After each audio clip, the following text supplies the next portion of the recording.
हाँ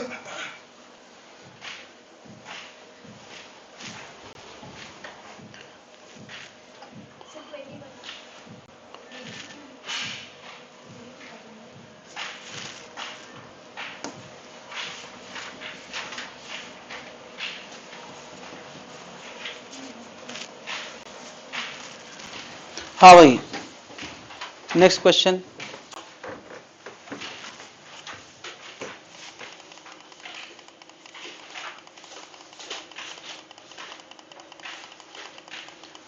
जिन लोगों को फॉर्मूले याद नहीं है यहां से देख सकते हैं।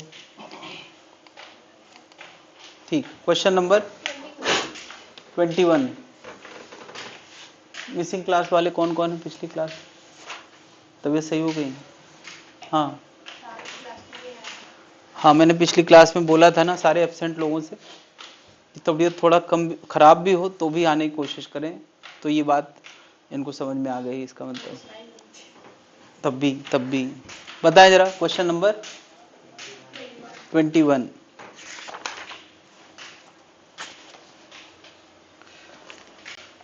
Equal current I flows. देखो यार, इधर से आई जा रहा है इधर, है ना, और यहां से भी आई ही जा रहा है बड़े रास्ते। ये थीटा का रास्ता है तो बताओ ये रास्ता कितना हो गया? आई मीन ये थीटा का 2 पाई माइनस थीटा, दोनों से बराबर करंट है। तो क्या बताओ सेंटर पे मैग्नेटिक फील्ड जीरो होगी? नहीं। जब हम लोगों ने जीरो वाला केस किया था तो उसमें क्या था कि यहां से करंट आ रहा होता था, यहां जा रहा होता और वो अपने मन से डिस्ट्रीब्यूट होता था, और वो सेम डिस्ट्रीब्यूट नहीं होता था। ये मामला ही अलग है, तो इसमें हमें मैथ्स लगाना पड़ेगी। अच्छा बताओ, करंट सेम है तो जिसका बड़ा सेक्शन है वो ज्यादा मैग्नेटिक फील्ड देगा, जिसका छोटा सेक्शन है वो कम। तो देखो यार, ये वाला देगा बाहर, तो बी आउट में से हमें बी इन घटाना पड़ेगा, तब बी नेट निकलेगा। क्या इतनी बात समझ में आ रही? ये वाला आउट देगा, ये वाला इन देगा। ये आउट वाला बिग है और ये वाला स्मॉल है, तो बिग वाले से स्मॉल वाले का कंट्रीब्यूशन सबट्रैक्ट करना है। बता यार, बड़े वाले का कंट्रीब्यूशन कितना आएगा? हमने फॉर्मूला पढ़ा है theta upon 2 pi mu naught I by 2r। तो थीटा की जगह कितना? छोटे वाले का theta upon 2 pi mu naught I by 2r। क्या कॉमन ले लें? 2r और 2 पाई दोनों ही कॉमन आ रहा है। अंदर क्या बचा? बस क्या रह गया इसमें? 2 पाई माइनस 2 थीटा। तो ये 2 पाई माइनस 2 थीटा हो गया। 2 कॉमन ले लेंगे तो पाई माइनस थीटा बचेगा।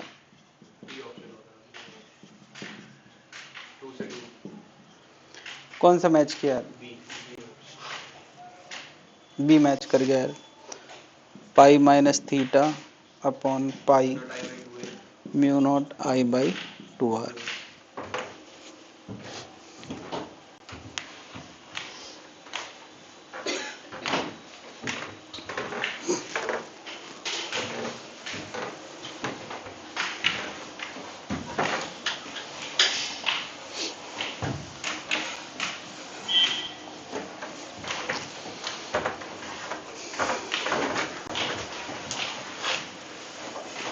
बताएं जरा।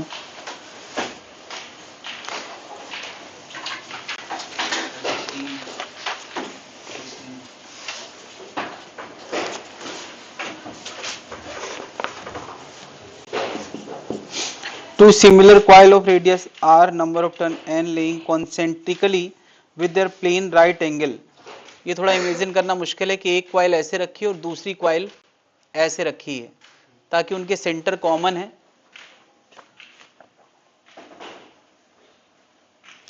सेंटर कॉमन है, कॉन्सेंट्रिकली मतलब सेंटर कॉमन है, लेकिन प्लेन उनके 90 डिग्री पे है, ठीक है।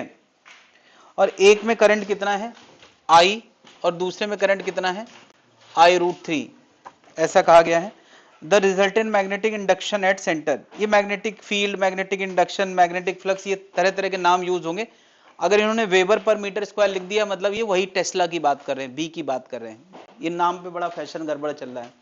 पता है ये प्लेन पे मैग्नेटिक फील्ड, ये जो कॉइल है ये मैग्नेटिक फील्ड अपनी कहां देगी? मैंने जिस तरह से माना उस हिसाब से नीचे आएगा। दूसरा, ये वाली कॉइल खैर जहां भी देगी, एक बात तो पक्की है कि वो प्लेन के परपेंडिकुलर देगी, यानी दोनों मैग्नेटिक फील्ड आपस में 90 डिग्री पे हैं। तो अगर हम B1 और B2 लिख पाएंगे तो B नेट कितना होगा, under root of B1 square plus, दोनों सेम क्यों हो गए भाई, करंट अलग अलग है। क्या जनता समझ पा रही है? तो यार बताओ, ये B1 कितना, mu naught I by 2R है ना, और ये वाला B2 कितना, म्यू नॉट। बात क्लियर है भाई, एक का करंट अलग है। क्या क्या क्या कॉमन आ जाएगा दोनों में, दिखा रहे mu naught I by 2R common आएगा, तो उसको हम अंदर शामिल ही नहीं करते, वो इस बाहर ही निकाल दिया। बचा कितना, √3 का स्क्वायर और यहां 1 का स्क्वायर। यार ऐसे कैलकुलेशन करेंगे तो फायदा रहेगा। देखो जरा, अच्छा n टर्न है, n टर्न है तो n से मल्टीप्लाई कर देंगे। ये 1 टर्न का आंसर है अभी, है ना, n टर्न का आंसर में हो जाएगा mu naught NI by R। कोई दिक्कत है भाई लोग? और सुनाओ, 12th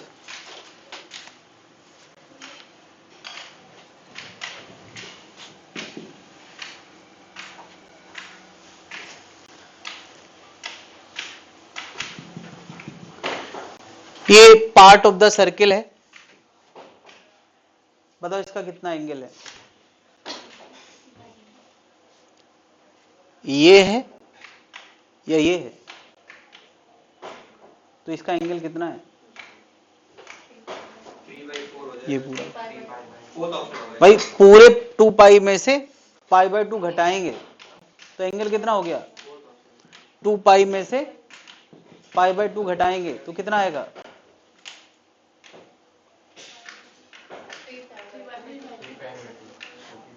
2 एलसीएम लेंगे, 4 पाई माइनस पाई कितना आएगा, 3 π/2। तो इतने पोर्शन का एंगल पता चल गया। हम लोगों ने किसी पार्ट ऑफ द सर्किल का बी निकालने का फॉर्मूला क्या पढ़ा है, θ/2 पाई म्यू नॉट I/2R। तो थीटा की जगह क्या लिख दें, 3 π/2। तो देखो पाई पाई का हिसाब किताब हो गया, ये आएगा 3/4 म्यू नॉट I/2R। तो ये कितना हो गया, 2 मल्टीप्लाई करके, क्लियर है?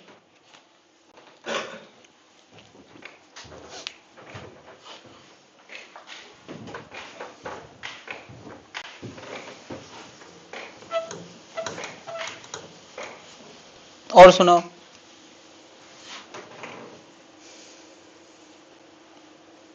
और सब बढ़िया, आगे बढ़ सकते हैं।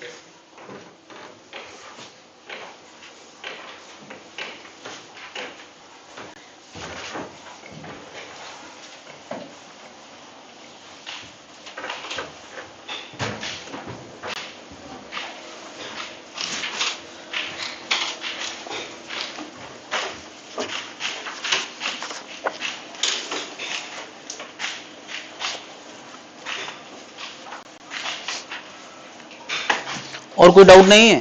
कितने लोग करे हैं, हाथ उठाए जरा बस।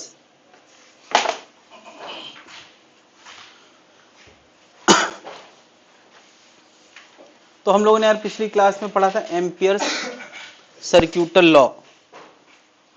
क्या था एम्पियर्स सर्क्यूटल लॉ,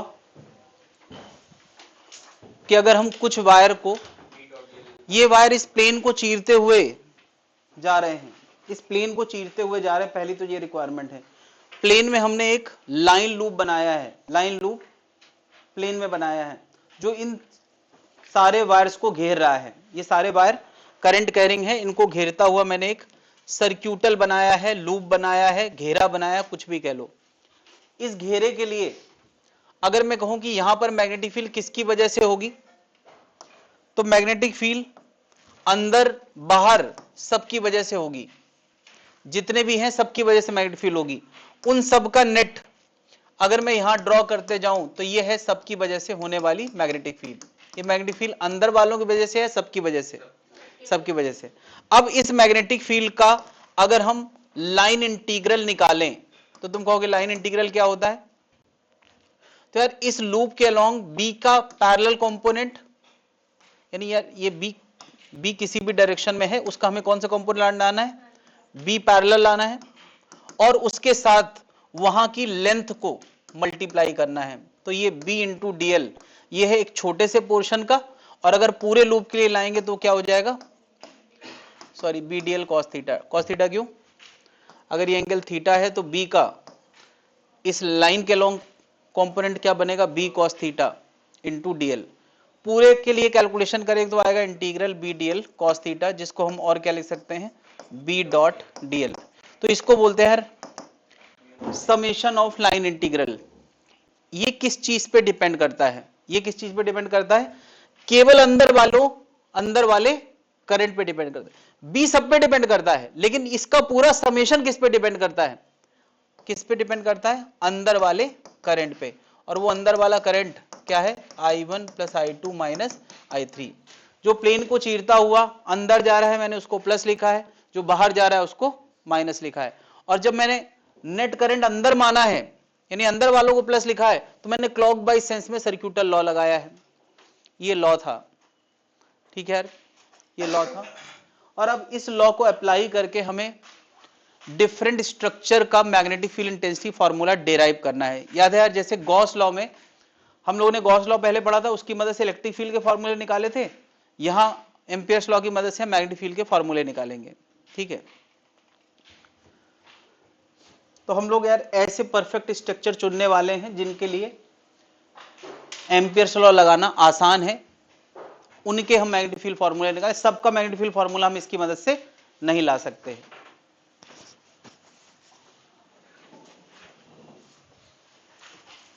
ऑल ओके? आवाज आ रही मेरी? ठीक। खैर, तो मेथड समझने के लिए सबसे पहले मैं एक इनफाइनाइट लाइन चार्ज ले रहा हूं। सबको इसका मैग्नेटिक फील्ड फार्मूला ऑलरेडी पता है, क्या होता है? हाँ, mu naught I upon 2πr या 2πd ऐसा था, याद है? लेकिन हम इसको डेराइव करने वाले हैं। तुम कहोगे क्या जबरदस्ती डेराइव करने, हमें पहले से पता है, ताकि मेथड पता चल जाए, है ना। अभी मेथड पे कॉन्सेंट्रेट करेंगे, ठीक है। हम लोग क्या करने वाले हैं, इसको घेरता हुआ एक सर्क्यूटल बनाते हैं, ठीक है। ये मैंने सर्क्यूटल बनाया है। चलो, ये हमारा वायर है, इसी को मैं अलग व्यू में दिखा रहा हूं। ये हमारा वायर है, और डॉट दिखाने का मतलब होता है कि करंट कहां आ रहा है? बाहर।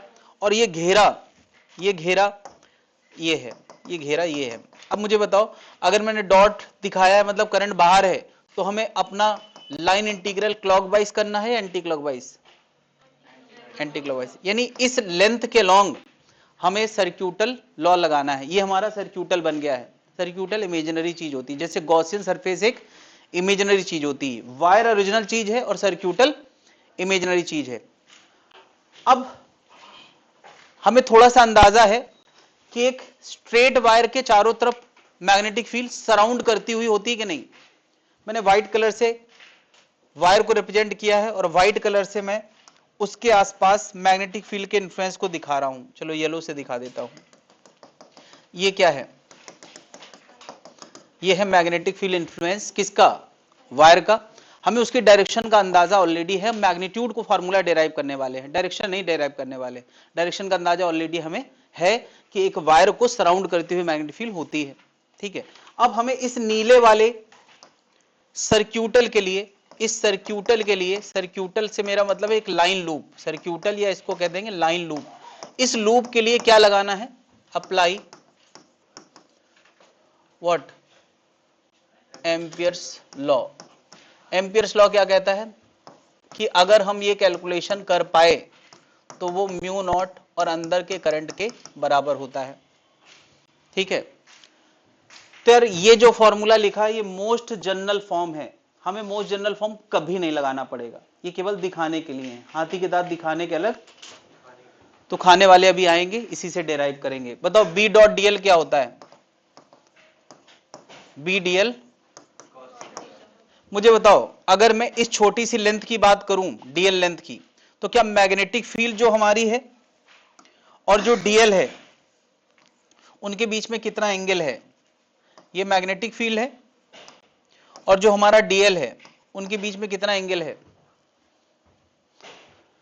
अरे मैग्नेटिक फील्ड भी सराउंड करती हुई है 0 डिग्री, तो यहां 0 डिग्री आ गया, है ना? क्या बताओ सर्क्यूटल के ये डीएल, ये डीएल, ये डीएल, सारे डीएल में बी एक जैसा है या अलग अलग है? एक जैसा है। तो बी को हम अंदर क्यों रखे? बाहर निकाल ले, अंदर बचा क्या फिर? डीएल, है ना?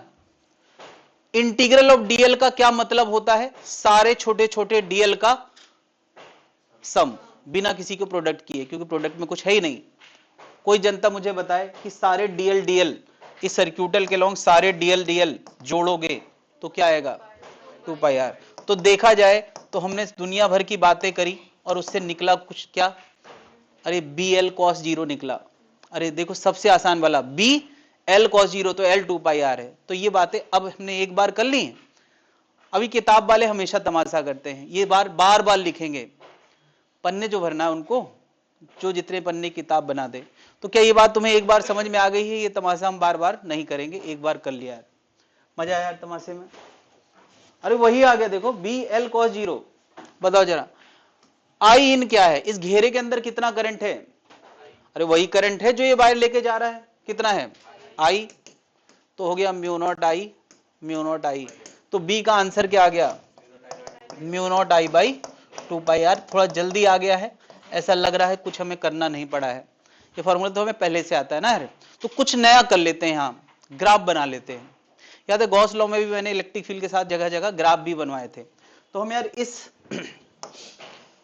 स्टोरी के साथ साथ इसी वायर के नीचे बी वर्सेस आर ग्राफ बनाना चाहते, और समझने के लिए आर दूरी समझ में आए इसलिए मैंने ग्राफ यहीं से बनाया है। जनता मुझे बताएगी कि बी वर्सेस आर ग्राफ कैसा बनने वाला है। बी हमारा वाई पैरामीटर है, बाकी सब फिक्स है, आर हमारा एक्स पैरामीटर है। कैसा ग्राफ बनेगा? बात क्लियर है भाई लोग?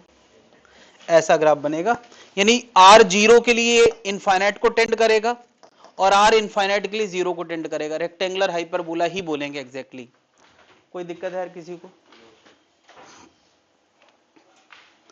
फॉर्मूला हमें पहले से आता है, बस यहां पे मैं मेथड समझाना चाह रहा था कि एम्पियर्स लॉ कैसे काम करता है।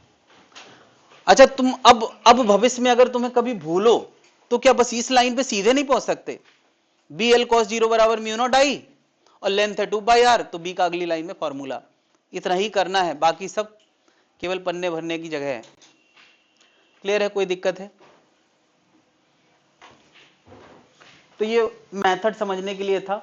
और अब हम लोग एक पाइप, ये हमने पहले नहीं किया है, एक पाइप जो पाताल लोक से लेके स्वर्ग लोक तक करंट लेके जा रहा है ना?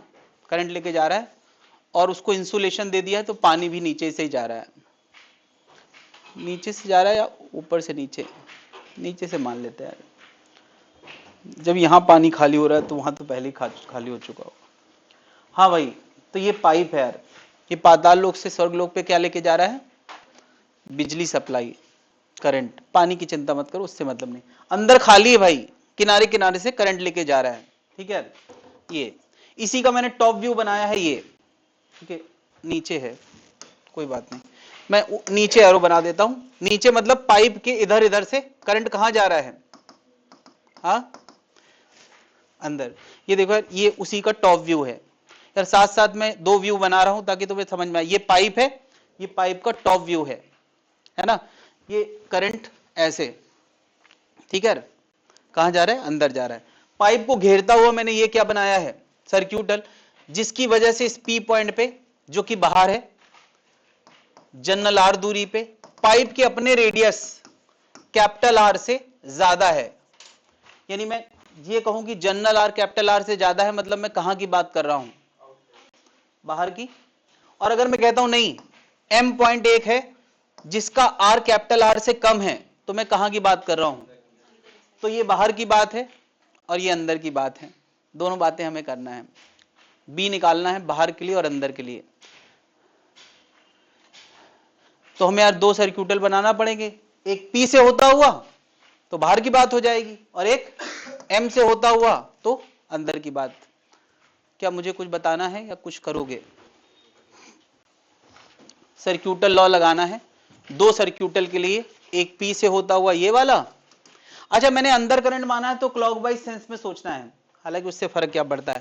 क्या बताओ मैग्नेटिक फील्ड किसके अलोंग होती है? क्या हमें एक वायर की मैग्नेटिक फील्ड का अंदाजा है? वो हमेशा कहां की तरफ होती है? इस सेंस की होती है ना। और हमारा डीएल भी इसी सेंस का लेना है। चलो स्टेप करें जरा, अपने आप से करें।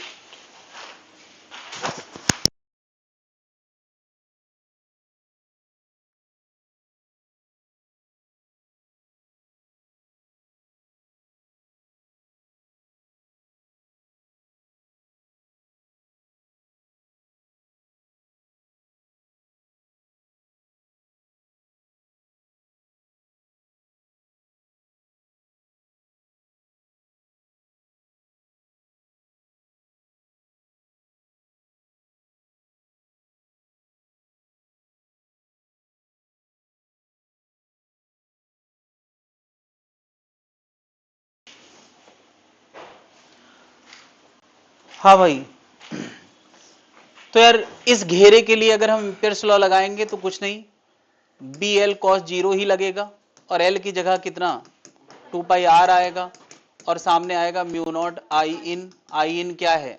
अरे आई इन इस पाइप का आई है, ओवरऑल आई। क्या पूरा करंट इस घेरे के अंदर से ही तो जा रहा है? तो बता यार बी का आंसर क्या आ गया? कुछ नया है ही नहीं यार, जो वहां था वही यहां है। कितने लोगों ने अपने आप से कर लिया है? कोई दिक्कत है? अब हम लोग अंदर की बात करते हैं। देखो अंदर जब हम एम से सर्क्यूटल बनाएंगे इधर, ठीक है, तो हम स्टेप यही लिख देते हैं। हालांकि अगर कोई डिटेक्ट करने जाएगा तो उसे पहले ही पता चल जाएगा कि बी वहां पर नहीं है। हम यही स्टेप लिख देते हैं यार, बी इंटू 2 पाई आर। हमें नहीं पता कि वहां बी है या नहीं है, लेकिन एक बात तो हमें साफ साफ दिख रही है। बताओ इस घेरे के अंदर मटेरियल है क्या? अंदर मटेरियल नहीं है तो क्या करंट है क्या? और अगर करंट जीरो है तो राइट साइड सब कुछ जीरो हो गया, तो बी भी क्या आ जाएगा, है ना, बी जीरो आ जाएगा। यानी अंदर जब तक हम पाइप के अंदर की बात कर रहे हैं तो मैग्नेटिक फील्ड जीरो है, बाहर मैग्नेटिक फील्ड है। क्या इसको देख के कुछ याद आ रहा है यार? जब हम शेल का डिस्कशन करते थे या सॉलिड कंडक्टर का डिस्कशन, तो अंदर इलेक्ट्रिक फील्ड जीरो होती थी और बाहर नहीं होती थी। ये उसी का भाई डिस्कशन लग रहा है। सब कुछ ऐसे ही ऐसा लग रहा होगा यार, गॉस लॉ में भी इसी तरह की बातें। तो ग्राफ बना सकते हैं यार इसका? किसी ने बनाया क्या?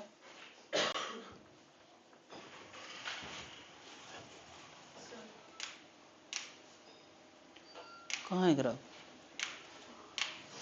अच्छा मैं नीचे देख रहा हूं। अच्छा अंदर ये क्या सपोर्टिंग लाइन है या ग्राफ है?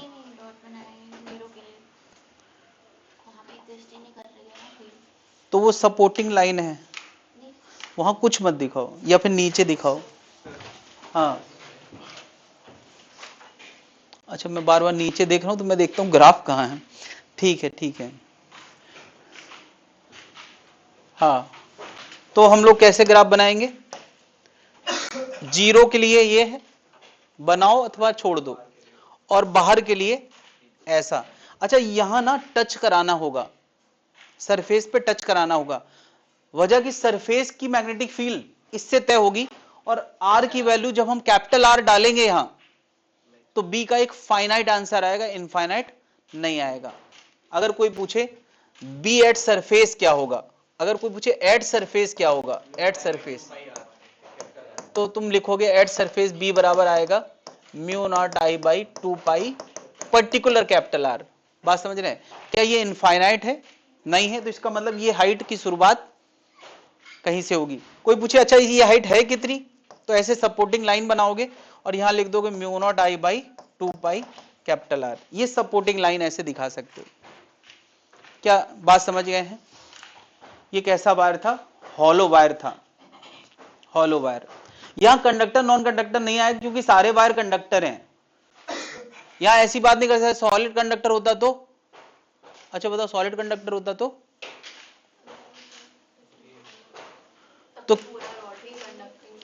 क्या चार्ज बाहर बाहर फ्लो करता? अरे जितने वायर आज तक हम पढ़ रहे हैं सब में करंट फ्लो कर रहा है, और करंट केवल बाहर क्यों फ्लो करेगा? मटेरियल अंदर है तो अंदर भी फ्लो करेगा।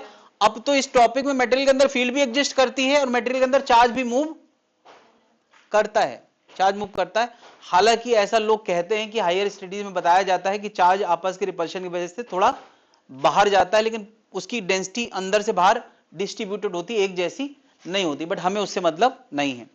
हमें क्या मान के चलना है कि अगर ये सॉलिड पाइप है, सॉलिड पाइप है मतलब कि स्वर्गलोक में करंट की ज्यादा जरूरत पड़ी तो पाइप से काम नहीं चल रहा था, पूरा रॉड यूज किया गया है। अब करंट जो हमारा जा रहा है वो मटेरियल के पूरे हिस्से से जा रहा है, पूरे एरिया से जा रहा है, पूरे एरिया से। मैं ऊपर मानूं या नीचे मानूं? चलो नीचे मान लेता हूं, क्रॉस दिखाया है ऐसे। पूरे मटेरियल से करंट जा रहा है नीचे, तो नीचे का मतलब तो होगा स्वर्गलोक से यहां आ रहा है, ठीक। तो उस केस में हमें बताना है इसके बाहर के किसी पी पॉइंट पे मैग्नेटिक फील्ड, ये कोई बाहर का पॉइंट है जनरल आर दूरी पे, और अंदर के किसी पी पॉइंट पे मैग्नेटिक फील्ड, अंदर का पॉइंट कुछ एम मान लो। पाइप का खुद का रेडियस कैपिटल आर है। जब मैं बाहर कह रहा हूं मतलब जनरल आर कैपिटल आर से बड़ा है, जब मैं अंदर कह रहा हूं तो जनरल आर कैपिटल आर से छोटा है। दो जगहों पे हमें मैग्नेटिक फील्ड की बात करना है, देन उसके लिए ग्राफ बनाना है। थोड़ा थोड़ा सोचना शुरू करें, फिर थोड़ा मैं मदद करता हूं।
आउटसाइड इनसाइड मैं कर दिया हूँ कुछ।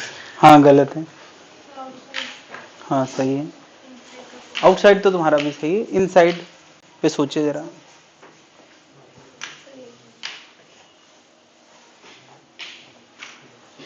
और कोई? सर आ गया एक बार। तो यार बाहर के सर्क्यूटल,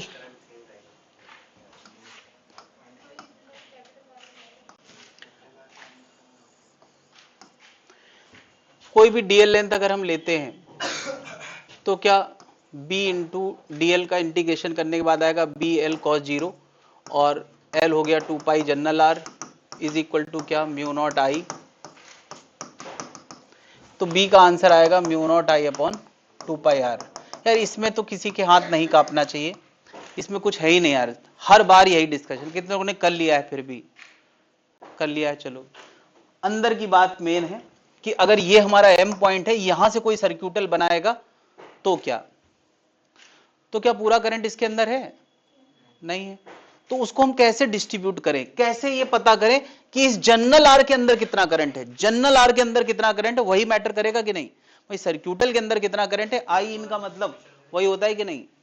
चलो लेफ्ट साइड वाला हम आंख बंद करके बी इंटू 2 पाई आर लिख देते हैं। हालांकि इसमें भी हम आंख बंद कर रहे हैं, हमें अंदाजा होना चाहिए कि बी सर्कुलर यहां भी होती है, ये एश्योर है कि होती है, ये तुम्हें पता है, मैंने बता दिया है। चलो ठीक है कि यहां भी बी सर्कुलर होता है है ना, थोड़ा सा रिलेशन अलग तरह का है।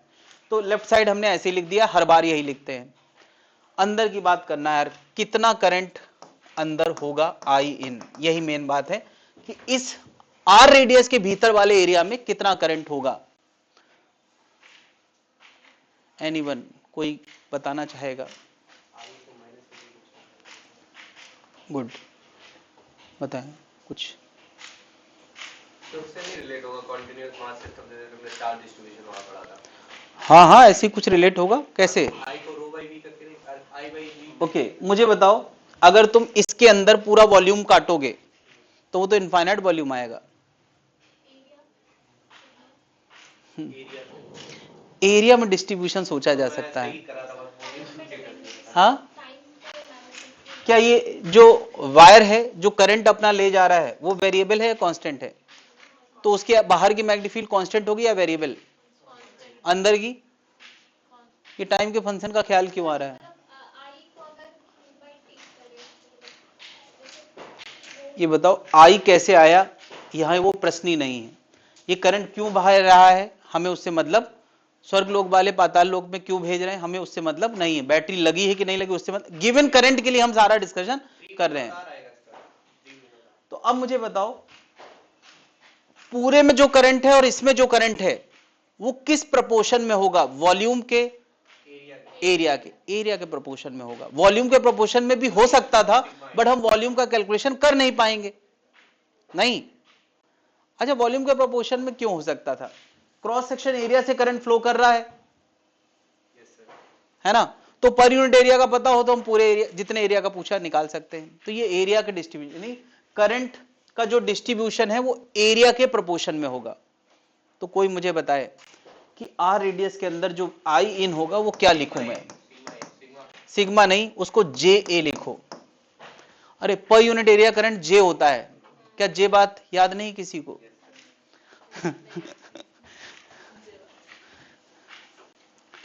जे होता है पर यूनिट एरिया करंट। जे को मैं क्या लिख दूं? आई बाई पूरा area, that is pi R square. और ए को मैं क्या लिख दूं? यार मुझे अंदर का करंट चाहिए तो अंदर का एरिया लिखना पड़ेगा, pi into small R square. M तक का रेडियस लेंगे तो एम तक के अंदर के एरिया में जो करंट है वो आ जाएगा। कितना आ गया? पाई से पाई कैंसिल हो जाएगा, तो ये आ गया I small R square upon capital R square B into 2 pi R. R से एक आर कैंसिल हो गया, बी का आंसर आएगा mu not I upon into R. कोई दिक्कत है यार? चलो यार, रिजल्ट आ गया है।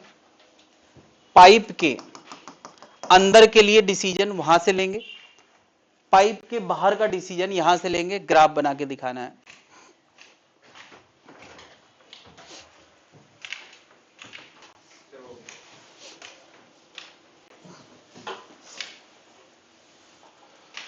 ठीक,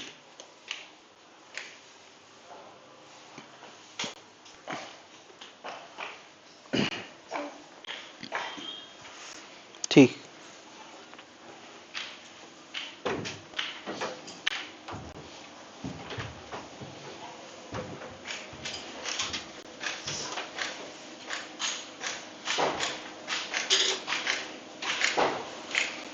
टन, मुझे बताओ, बी का आर के साथ डायरेक्ट प्रोपोर्शन है, इसका मतलब हुआ आर बढ़ेगा तो बी बढ़ेगा। यानी ये कुछ y बराबर mx टाइप का रिलेशन आ गया कि नहीं? तो ग्राफ कैसा बनना चाहिए? कितने लोगों ने बना लिया है? ठीक है, तो कैसा बनेगा? यहां तक स्ट्रेट, जब तक अंदर का मामला है तब तक यहां कैपिटल आर से अंदर स्ट्रेट लाइन। कितने लोगों ने बना लिया है? और कैपिटल आर के बाहर वही रेक्टेंगुलर हाइपरबोला बनेगा। अगर कोई कहे सरफेस का आंसर क्या होगा, ये हाइट कितनी दिखाना चाहिए ग्राफ की, तो वो सरफेस वाला है, वो होगा mu not I by 2 pi R. अच्छी बात यह कि चाहे तुम इस फॉर्मूले में कैपिटल आर डाल दो, चाहे इस फॉर्मूले कैट दोनों से सेम हाइट आ रही है, और ये एश्योर करता है ग्राफ कंटिन्यूटी में है, मतलब जिस हाइट पे पीछे छोड़ेगा उसी हाइट पे अगला कंटिन्यू करेगा। क्या जनता समझ पा रही है?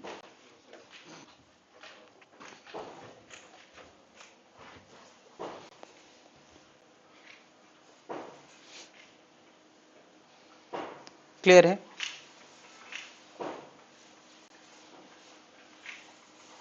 चलो यार, तो हम ज्यादा सर्क्यूटल लॉ नहीं लगाते हैं, इसको ऐसे ही कर लें।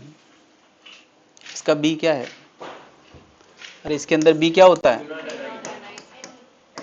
ठीक, ये बिना सर्क्यूटल के हम मान लेते हैं, हालांकि इसमें भी संभावना है बट कभी जरूरत नहीं पड़ेगी। ये किसका हो गया? सोलेनाइड का। बिना सर्क्यूटल के हमें पता है म्यू नॉट एन आई होता है। बी का आंसर इनसाइड रीजन। एन क्या होता है? Number of turn per unit length, और आई क्या है? Current on wire. अच्छा, वो एक ही करंट है, एक ही वायर तो लगातार सराउंड कर रहा है। ये फॉर्मूला हमें वैसे ही पता है, इस पे हम लोग कोई सर्क्यूटल लॉ नहीं लगाते हैं, मान लेते हैं। लेकिन सोलेनाइड के साथ साथ एक उसका भाई डिस्कशन और आ गया है, और उसका नाम है टोरॉइड। ये है यार टोरॉइड। ये यानी ये जो सोलेनाइड था उसको इधर से पकड़ के इधर से जोड़ दो और घेरा बना दो, तो क्या बन गया? टोरॉइड, है ना? तो अगर हमने एक सोलेनाइड का घेरा ऐसे कर दिया है, तो अभी भी तो रिंग रिंग से ही उसकी एक्सिस गवर्न हो रही है, रिंग रिंग से उसकी एक्सिस गवर्न हो रही है, तो एक्सिस का फॉर्मूला एक्चुअली चेंज ही नहीं हुआ है। लोगों को इसका लुक अलग नजर आता है, बट मैं कह रहा हूं उसका चेंज ही नहीं हुआ है। जो एक्सिस का मैग्नेटिक फील्ड फॉर्मूला सोलेनाइड का था वही टोरॉइड का है। फिर भी हमें आंसर का लुक चेंज नजर आता है। मैं बता दूं, सोलेनाइड के टोरॉइड के अंदर का मैग्नेटिक फील्ड फॉर्मूला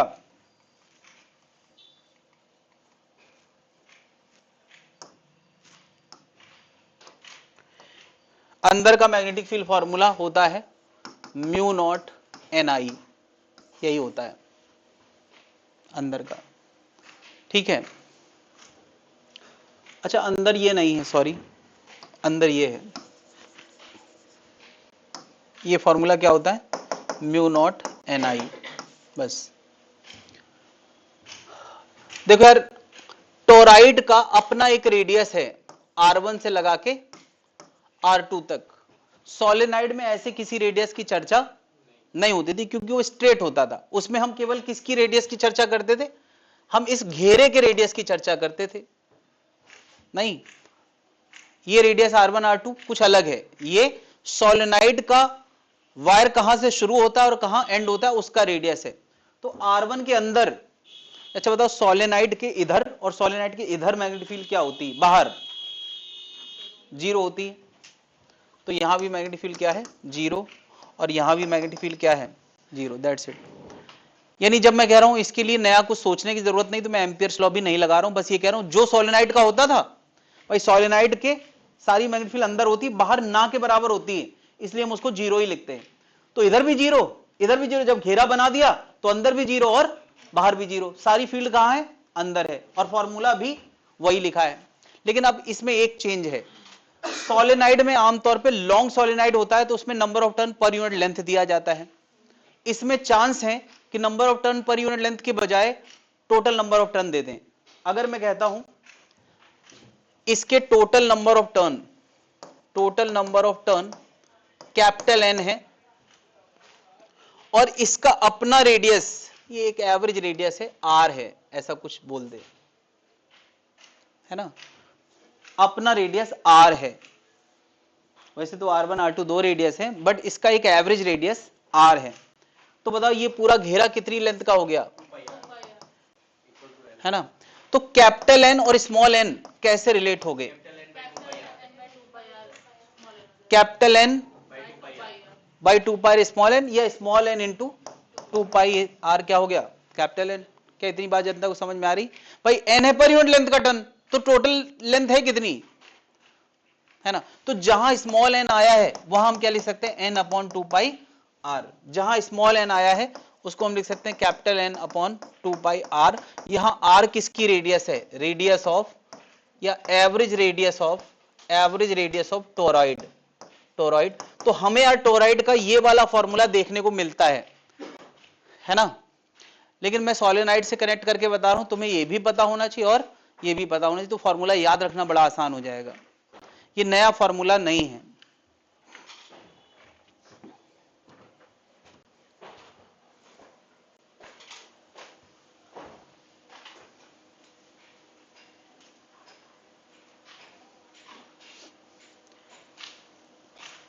जैसे अगर कोई सोलेनोइड में लेंथ दे दे और इसके कैपिटल N को शामिल करना चाहे तो स्मॉल n की जगह क्या लिख सकता है, n/l नहीं लिख सकता। तो क्या सोलेनोइड का भी फॉर्मूला इसी लूप में आ जाएगा, बात समझ रहे हैं। इसलिए दोनों के फॉर्मूले और दोनों की रीजनिंग पता होना चाहिए। कल को सोलेनोइड में भी ये खेल हो सकता है कि तुम्हें number of turn per unit length की जगह क्या दे दे, टोटल नंबर ऑफ टर्न। तो फॉर्मूले का लुक क्या हो जाएगा, जहां स्मॉल n था वहां तुम क्या लिखोगे, कैपिटल N/l। बात क्लियर है भाई। तो हम लोग ने यार इतने नए स्ट्रक्चर का मैग्नेटिक फील्ड देख लिया है।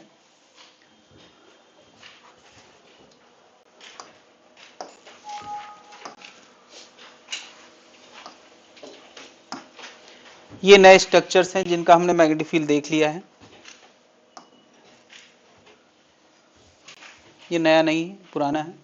Pipe, outside, inside, solid conductor, outside, inside, और सोलेनोइड के अंदर, टोरॉइड के अंदर, यही वो शेप है कॉमन। इलेक्ट्रो में कुछ ज्यादा शेप आते हैं क्योंकि इलेक्ट्रो में मैथ्स लगाना आसान रहता है, यहां मैथ्स लगाना इतना आसान नहीं, तो कॉम्प्लिकेटेड स्ट्रक्चर फैशन में चल नहीं रहे हैं, है ना, मुश्किल मैथ्स है, इसलिए ये सब।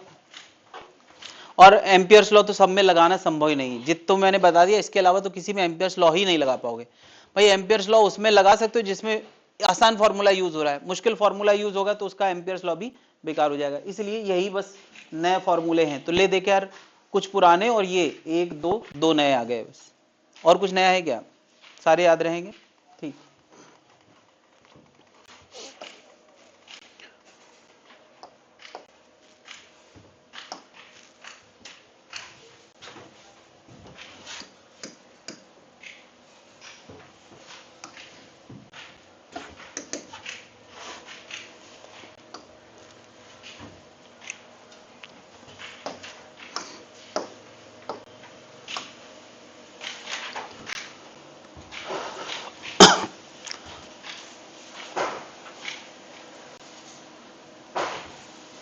ये लाइट जल नहीं रही थी कल, तो उसको कॉम्पनसेट करने के लिए ट्यूबलाइट लगवाया गया। तो जलन का आलम देखो कि वो जलने लगी। इसको लगा मेरे से ज्यादा ब्राइट कोई बगल में आ गया तो वो जलने लगी, ये होती है जलन। हाँ भाई, तो हम लोग क्या कर रहे थे, हम लोगों ने यार अभी करंट कैरिंग सिस्टम की मैग्नेटिक फील्ड किसी खास पॉइंट पे निकालना सीखा है। करंट कैरिंग सिस्टम की मैग्नेटिक फील्ड या तो बायो सेवर्ट से डायरेक्ट डिराइव्ड है, जैसे रिंग के सेंटर, रिंग की एक्सिस, रॉड के अगल बगल, रॉड के पास, या सोलेनोइड के अंदर, ये सब बायो सेवर्ट से डिराइव किए। और फिर पाइप और सॉलिड रॉड, ये किससे डिराइव किया, एम्पियर्स लॉ से। तो इन सब जगह पर्पस क्या था कि एक सिस्टम है करंट कैरिंग और उसके इन्फ्लुएंस में कहीं पर हम मैग्नेटिक फील्ड निकालना चाहते हैं, हर जगह नहीं लेकिन कहीं कहीं मैग्नेटिक फील्ड निकालना हमने सीखा है। तो करंट कैरिंग सिस्टम जब मैं लिखूं तो तुम्हारे मन में वो सारे शेप फ्लोट करना चाहिए, करंट कैरिंग सिस्टम और उसके आसपास मैग्नेटिक फील्ड का फॉर्मूला हमने देखा है कि नहीं, है ना। कुछ बातें हम पहले से जानते हैं कि अगर कहीं मैग्नेटिक फील्ड है तो किसी मूविंग चार्ज पे फोर्स लगता है, किसी करंट कैरिंग वायर पे टॉर्क लगता है, और किसी लूप पे, सॉरी, किसी करंट कैरिंग वायर पे फोर्स लगता है और किसी लूप पे। हम लोग ने आज शुरू के मैग्नेटिज्म के 2 टॉपिक जो पढ़े, मूविंग चार्ज और करंट पे फोर्स लगता है और लूप पे टॉर्क लगता है। तो अब क्या दोनों के कॉम्बिनेशन में अप्लाइड क्वेश्चंस आ सकते हैं, यानी ये सारे क्वेश्चन अगेन लेवल 1 कैटेगरी के हो गए कि इससे पहले जो टॉपिक चलता था वहां बी की जगह बी चलता था, अरे मैग्नेटिक फील्ड की जगह हमेशा क्या लिखते थे, बी। लेकिन अब तो हम यार बी के फॉर्मूले जान गए हैं इस टॉपिक के आने के बाद, तो क्या ऐसा नहीं हो सकता कि हम Q V B sine theta लगाएं और बी किसी शेप का हो? नहीं, I L B sine theta लगाएं और बी किसी शेप का हो, N I A B sine theta लगाएं, बी किसी शेप का हो। तो देखो यार यही लिखा है मैंने, Q V B sine theta और बी किसका है, सिस्टम का है। फॉर्मूला नहीं पता तो ये क्वेश्चन हम नहीं कर पाएंगे। I L B sine theta, तो बी किसका है, सिस्टम का। तो यार एक तो हमें बी के फॉर्मूले पता होना चाहिए, दूसरा ये भी तो पता होना चाहिए कि Q V B sine theta force का फॉर्मूला होता है, आई एल बी फोर्स का फॉर्मूला होता है। सब सूना सूना लग रहा है, क्लास मिस करोगे तो सूना सूना लगेगा ही। ये सब हम लोगों ने इससे पहले 2 क्लास में ये 3 फॉर्मूलों पे काम किया, बहुत आसान है, बस 2 क्लास में हमने केवल इन 3 फॉर्मूलों पे काम किया, दैट्स इट अभी के लिए। सॉरी, इसको सही कर ले यार, उसमें भी टॉर्क लिखा होगा, फोर्स लिखा होगा, ये टॉर्क का फॉर्मूला है।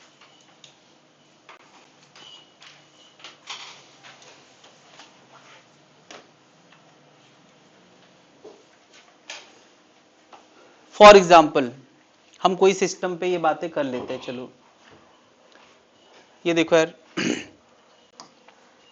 मैंने यहां पर एक Q का चार्ज V स्पीड से चलाया है एक्सिस पे, एक L लेंथ का करंट कैरिंग छोटा सा वायर रखा है और एक लूप रखा है, ठीक है। फोर्स बताना है, ये सॉलिनाइड है तो इसके बारे में क्या दिया होगा, N turn per unit length दिया है, और क्या दिया होगा, इसका अपना करंट I1 दिया है, I1 दिया है, ठीक है, I1 दिया है। मुझे बता यार फोर्स ऑन मूविंग चार्ज, इस पे लगने वाला फोर्स लिखना है, जनता बताए। Q V B sine theta, जनता बताए थीटा कितना,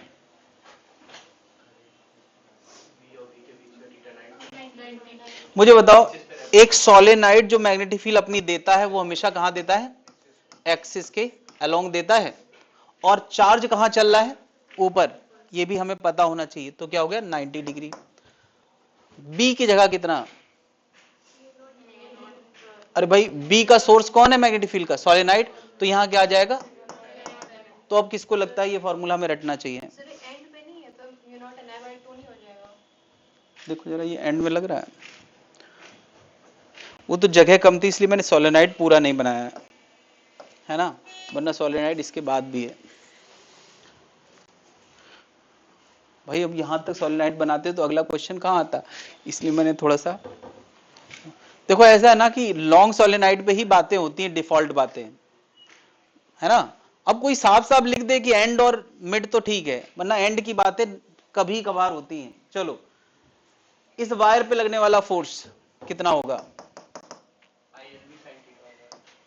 लिखो यार, आई एल, एल इसका लेंथ है, और बी साइन थीटा, थीटा बताएं जरा, वायर ऐसे है, थीटा कितना है 90 डिग्री, और इधर क्या आएगा म्यू नॉट एन आई। चलो टॉर्क बताओ इस लूप पे क्या आएगा,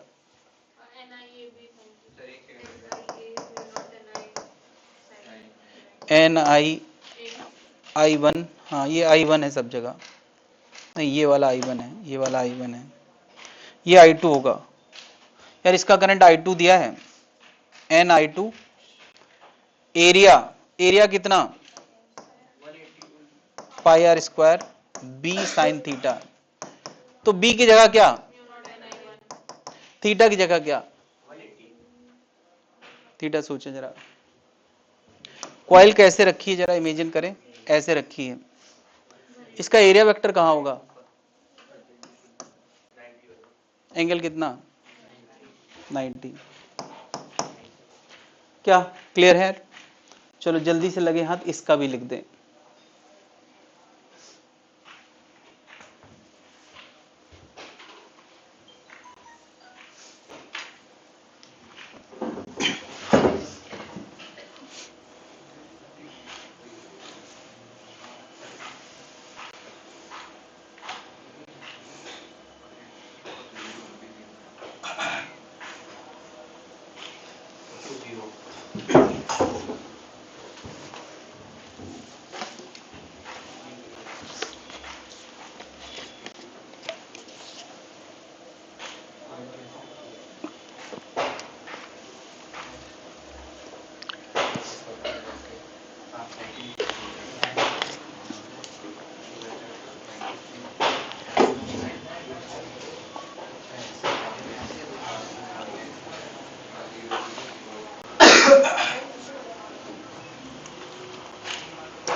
बता भाई, फोर्स की जगह क्या आएगा मूविंग चार्ज?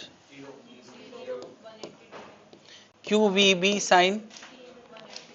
अच्छा, मैग्नेटिक फील्ड अलोंग होगी तो या तो जीरो होगा या तो 180, हमें पता नहीं करंट कैसा है तो हम इसको 0 डिग्री लिख देते हैं। बी क्या आएगा? म्यू नॉट एन आई, तो ये आंसर 0 आ गया। Force on a current carrying wire, again यार वही बात है, 0। टॉर्क कितना? टॉर्क भी 0। क्यों? इस लूप का एरिया वेक्टर और मैग्नेटिक फील्ड के बीच का एंगल, बात क्लियर है? लेकिन एंगल ध्यान सोच समझ के रखना, क्वेश्चन बदल गया ना। मैं वो वाला लूप इधर रखा करता था, ये वाला लूप इधर रखा करता था, तो लोग झोंक झोंक में सबका 0 बोल देते थे। मैं गलती करवा नहीं पाया, इसके लिए मुझे काफी खेद है। अगले साल वालों को नहीं छोड़ूंगा, ठीक? चलो, एक स्ट्रेट इनफाइनाइट वायर है, पाताल लोक से लेके स्वर्ग लोक तक गया है।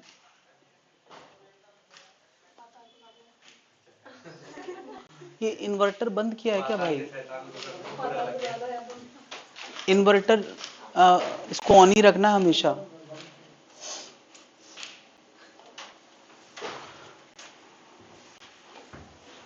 दिख रहा है सबको?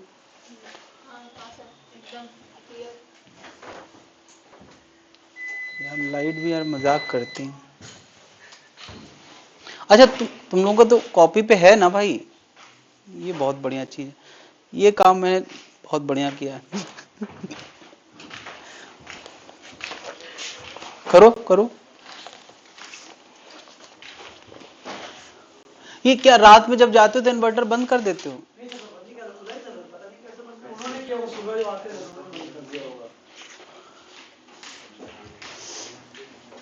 वो तो पूरे 2 साल आए हैं, उन्होंने कभी नहीं बंद किया।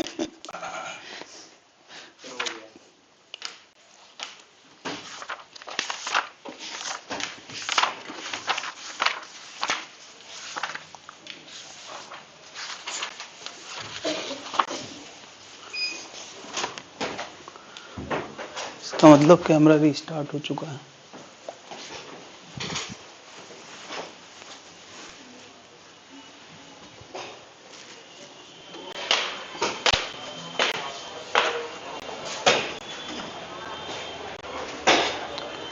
तुमने देखा कैमरा हैंग हो चुका है?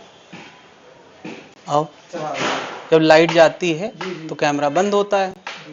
तुमने गौर नहीं किया? देखना, इसी देखने के लिए तो बिठाया गया है यार, तुम जो है देखते ही नहीं हो।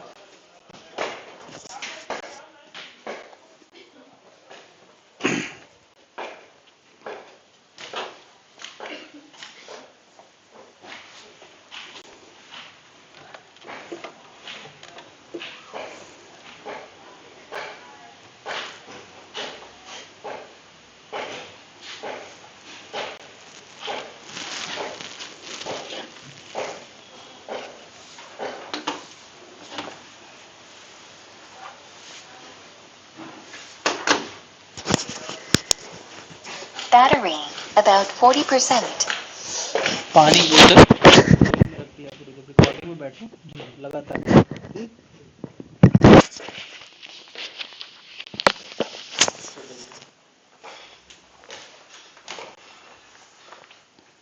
लास्ट में शायद दिमाग में लगाना पड़ता है। हो गया, कर दिया।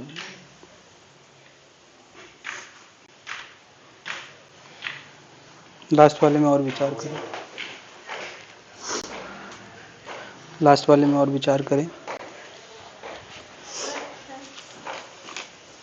सबको कॉइल एक जैसी नजर आ रही है? हाँ, मैं कॉइल बता देता हूं। ऐसा वायर है और कॉइल ऐसा रखा हुआ है। ये कॉइल किसी को टिल्टेड लग रहा है? एक मिनट, उस कॉपी पे कॉइल टिल्टेड लग रहा है उसी प्लेन में, पेपर के प्लेन में लग रहा है कि नहीं? That's it. ठीक, अब बताएं, एक चार्ज है जो v स्पीड से ऊपर जा रहा है, एक करंट कैरिंग वायर है जो ऐसे जा रहा है, और एक लूप है ऐसा है, लूप ऐसा है। परफेक्ट सर्किल है यार, बिल्कुल परफेक्ट, कोई टिल्टिंग नहीं है।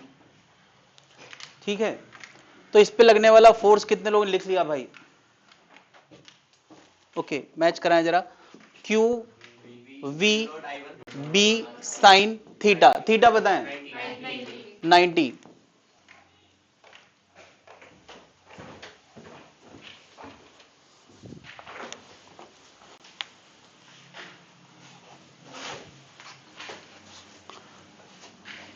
हम बताने आएंगे हर बार।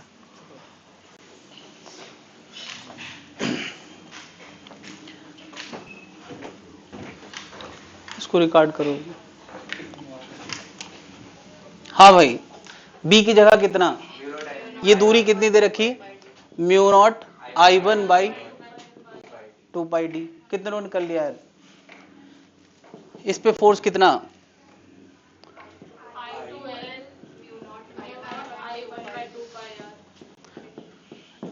एंगल की जगह कितना?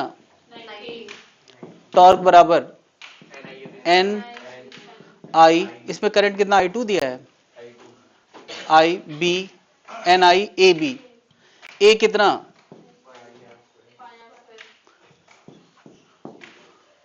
N I A B sine theta, theta कितना?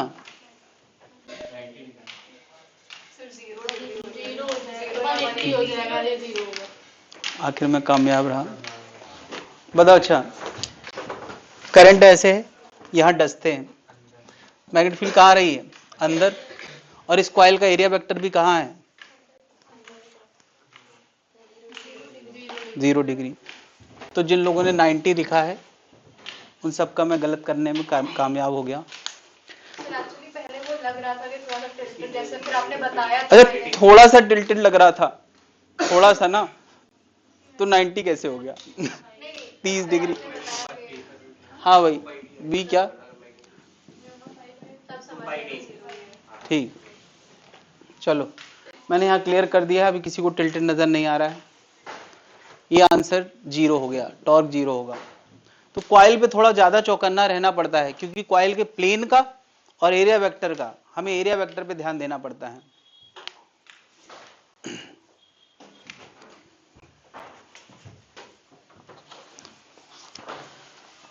अगला क्वेश्चन देखें जरा।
लूप पर लगने वाला नेट फोर्स होगा, एक मिनट पूछने दो यार मुझे। ये करंट है I1, ये लूप है जिसमें I2 का करंट है ऐसा ऐसा ऐसा ऐसा।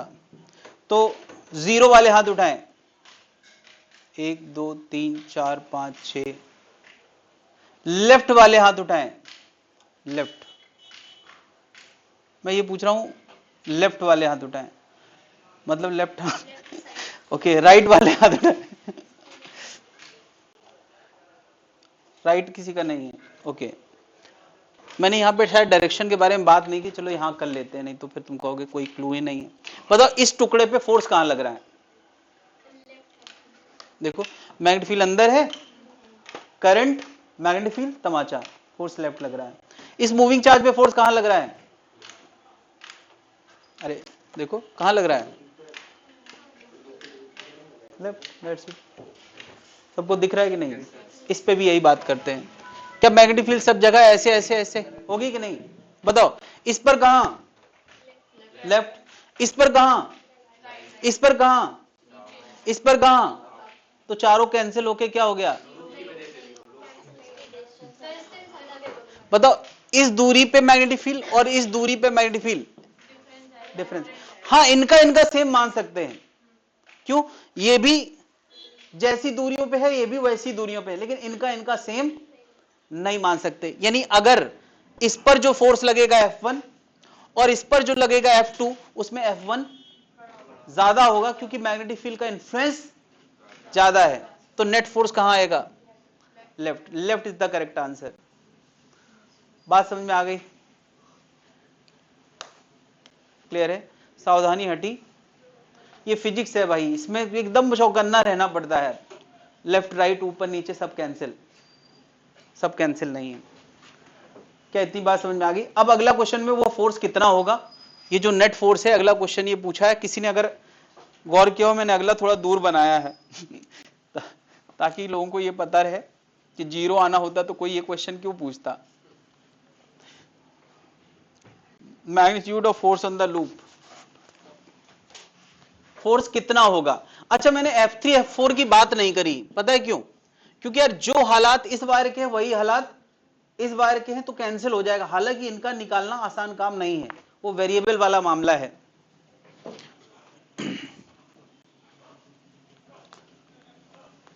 ठीक। एफ नेट कितना होगा? वो होगा F1 माइनस F2।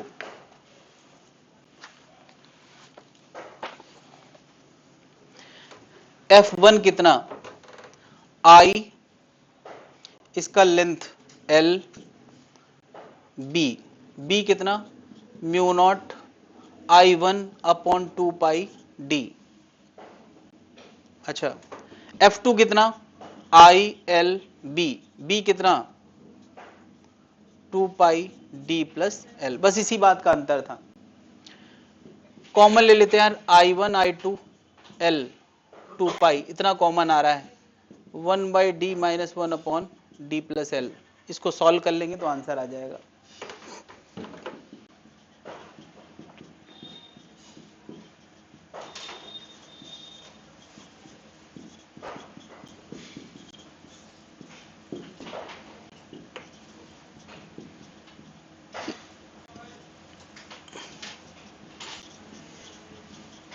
देखिए जरा, यही आ रहा है।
देखिए जरा, एक बार ये क्वेश्चन कहा गया है कि इस लेंथ, इस वायर का कोई एल लेंथ कंसीडर कर लो।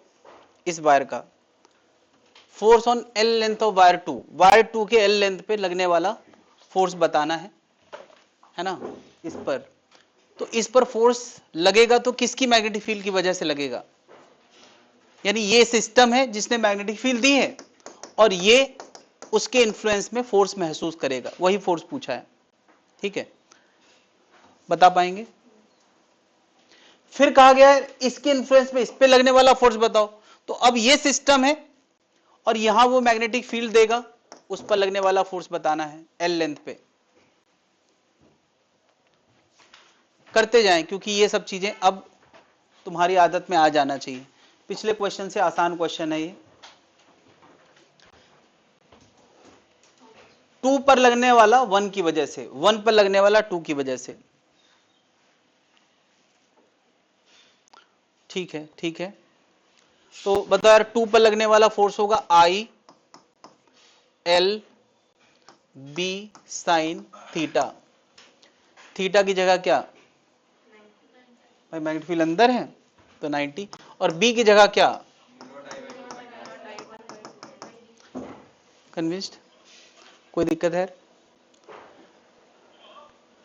इसके एल लेंथ पे बताना है। अच्छा, फोर्स की डायरेक्शन बता सकता है कोई? डायरेक्शन कहां होगी? देखो यार, ये करंट ऊपर जा रहा है तो मैग्नेटिक फील्ड अंदर होगी, और मैग्नेटिक फील्ड अंदर है तो फोर्स कहां आएगा? लेफ्ट। चलो इसका बताया जरा।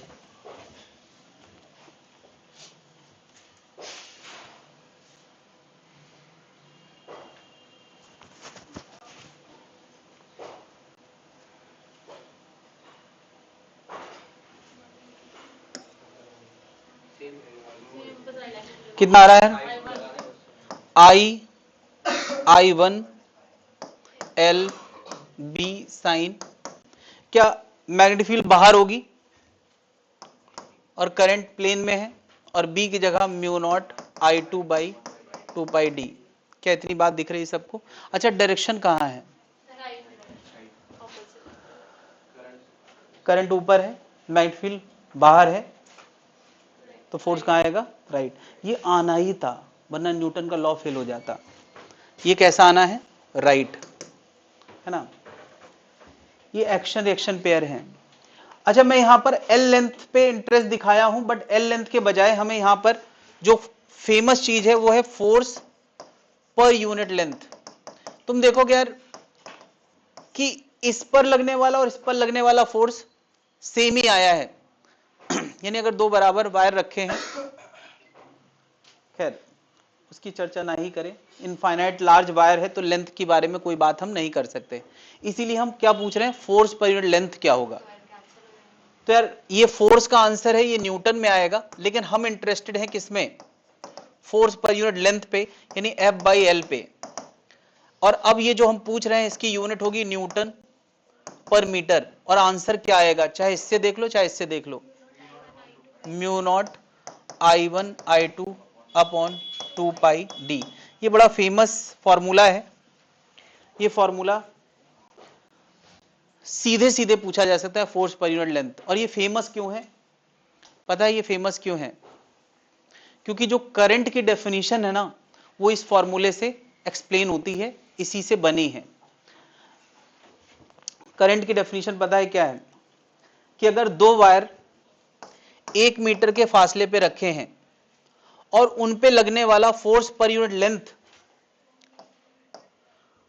2 पाई इंटू 10 की पावर -7 वैल्यू का है। कितना? ये 2 पाई इंटू 10 टू पावर -7 इसकी वैल्यू है नहीं, और उनके बीच का फासला d कितना है? 1। जब ये 1 होगा और ये 2 पाई इंटू 10 की पावर माइनस 2 इंटू 10 की पावर -7, सॉरी, ओके। तो अगर इन पे लगने वाला फोर्स 2 इंटू 10 टू पावर -7 का है और फोर्स फोर्स इतना है 2 इंटू 10 में, तो ये कट जाएगा, d1 है, तो I1 I2 क्या आ जाएगा? I1 I2 का प्रोडक्ट 1 आ जाएगा। यानी अगर दोनों सेम करंट है तो I का आंसर क्या आएगा? 1 एम्पियर। यानी अगर कोई पूछे 1 एम्पियर क्या होता है, कि दो पैरेलल वायर अगर इतना फोर्स लगा रहे हैं, इतना फोर्स, तो उन दोनों वायर में इस समय जो करंट है वो कितना है?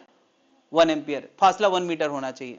दो वायर जो कि 1 मीटर के फासले पे हैं, अगर वो 2 इंटू 10 की पावर -7 न्यूटन का फोर्स महसूस कर रहे हैं पर यूनिट लेंथ, तो इसका मतलब करंट क्या है? 1 एम्पियर। यानी एम्पियर की डेफिनेशन क्या बन गई?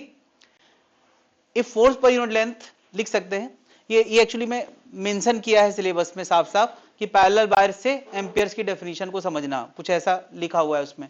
तो एम्पियर्स की डेफिनेशन क्या बन गई, if two parallel wire are at a separation 1 metre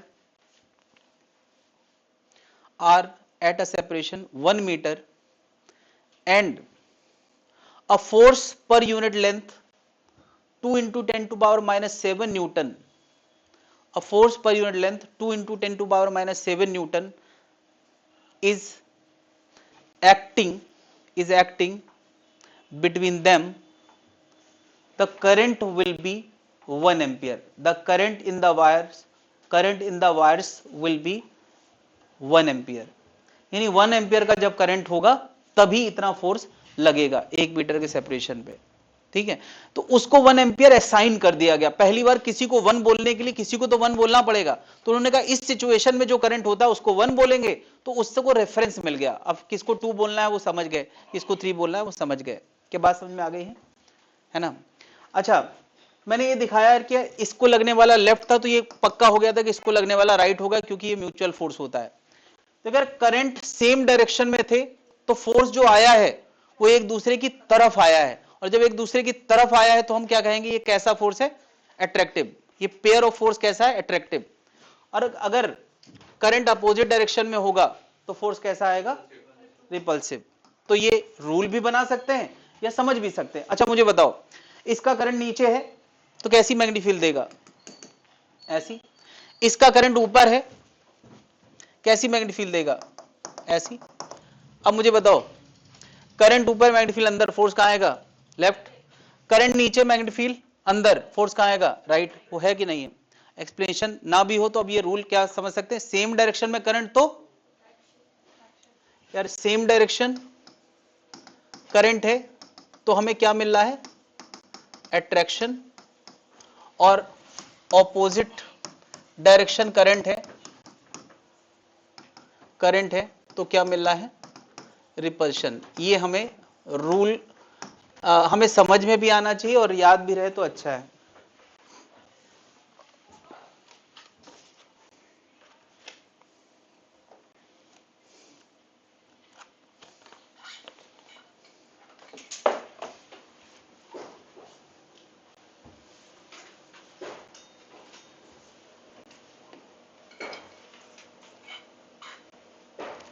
note कर लिया भाई।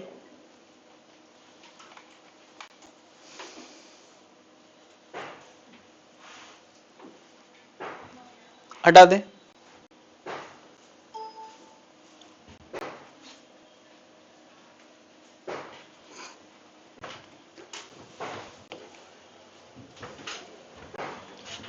मैग्नेटिक फील्ड के दो सोर्स हैं, एक है करंट कैरिंग वायर और दूसरा सोर्स क्या है, नेचुरल। नेचुरल में अर्थ भी आएगा और मटेरियल का मैग्नेटिज्म भी आएगा। तो हम लोग अब आगे बढ़ने वाले हैं मैग्नेटिज्म, मटेरियल और अर्थ की वजह से। पिछले साल फिर से यार अर्थ मैग्नेटिज्म हटा दिया गया है, अर्थ मैग्नेटिज्म हटा दिया गया है, पूरा ही हटा दिया गया है। हाँ पूरा ही हटा दिया गया है। लेकिन अब ये भी मतलब नहीं कि यार अर्थ मैग्नेटिज्म में हम कोई बात नहीं करेंगे, थोड़ा बहुत बात करेंगे, ना के बराबर पूरा टॉपिक नहीं पढ़ेंगे। अर्थ मैग्नेटिज्म स्पेशली नहीं पढ़ेंगे, लेकिन अर्थ की मैग्नेटिक फील्ड होती है ये तो जानकारी होना ही चाहिए। तो हम लोगों को इस टॉपिक में पढ़ना है पिछले साल के सिलेबस रिवीजन के हिसाब से बार मैग्नेट पढ़ना है और ये परमानेंट मैग्नेटिज्म में डाया, पैरा और फेरो पढ़ना है। बस इतना पढ़ना है, ठीक है। एक सेक्शन अर्थ मैग्नेटिज्म पूरा हटा दिया गया। मैंने देखा पिछली बार जो चीजें हटाई गई ना वो स्टूडेंट का बहुत बड़ा सरदर्द होता था आमतौर पे। पिछली बार बहुत बढ़िया बढ़िया चीजें हटाई गई हैं, मतलब बढ़िया बढ़िया मतलब जो स्टूडेंट के लिए सरदर्द होता था।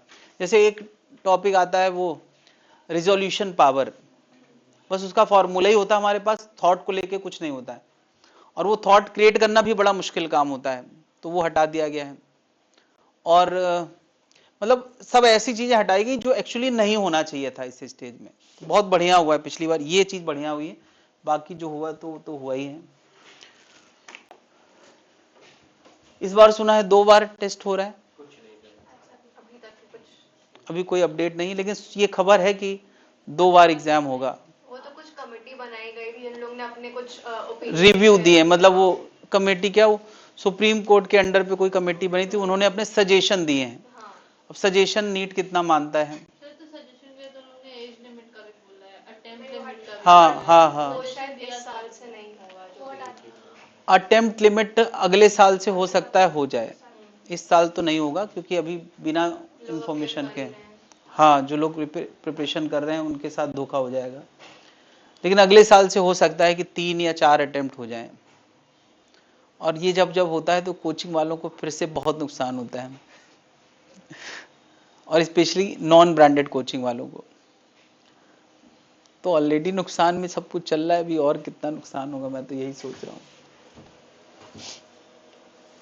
क्योंकि पहली साल तो हर कोई ब्रांड में ही जाता है, 2 साल पहली साल हर कोई ब्रांड में जाता है, फिर उसको समझ में आता है यार कुछ सही नहीं चल रहा है, मजा नहीं आया। ऑनलाइन करना है। अच्छा, उनमें से जो एकदम बिल्कुल ही एक्स्ट्राऑर्डिनरी टाइप के लोग होते हैं तो शायद सिलेक्ट हो भी जाते होंगे, ऐसा नहीं है कि वहां से कुछ नहीं होता, लेकिन बहुत कम, बहुत कम। लेकिन पूरे इंडिया में उनका जाल फैला हुआ है, इसलिए उनके पास दिखाने का डिस्प्ले ठीक ठाक रहता है।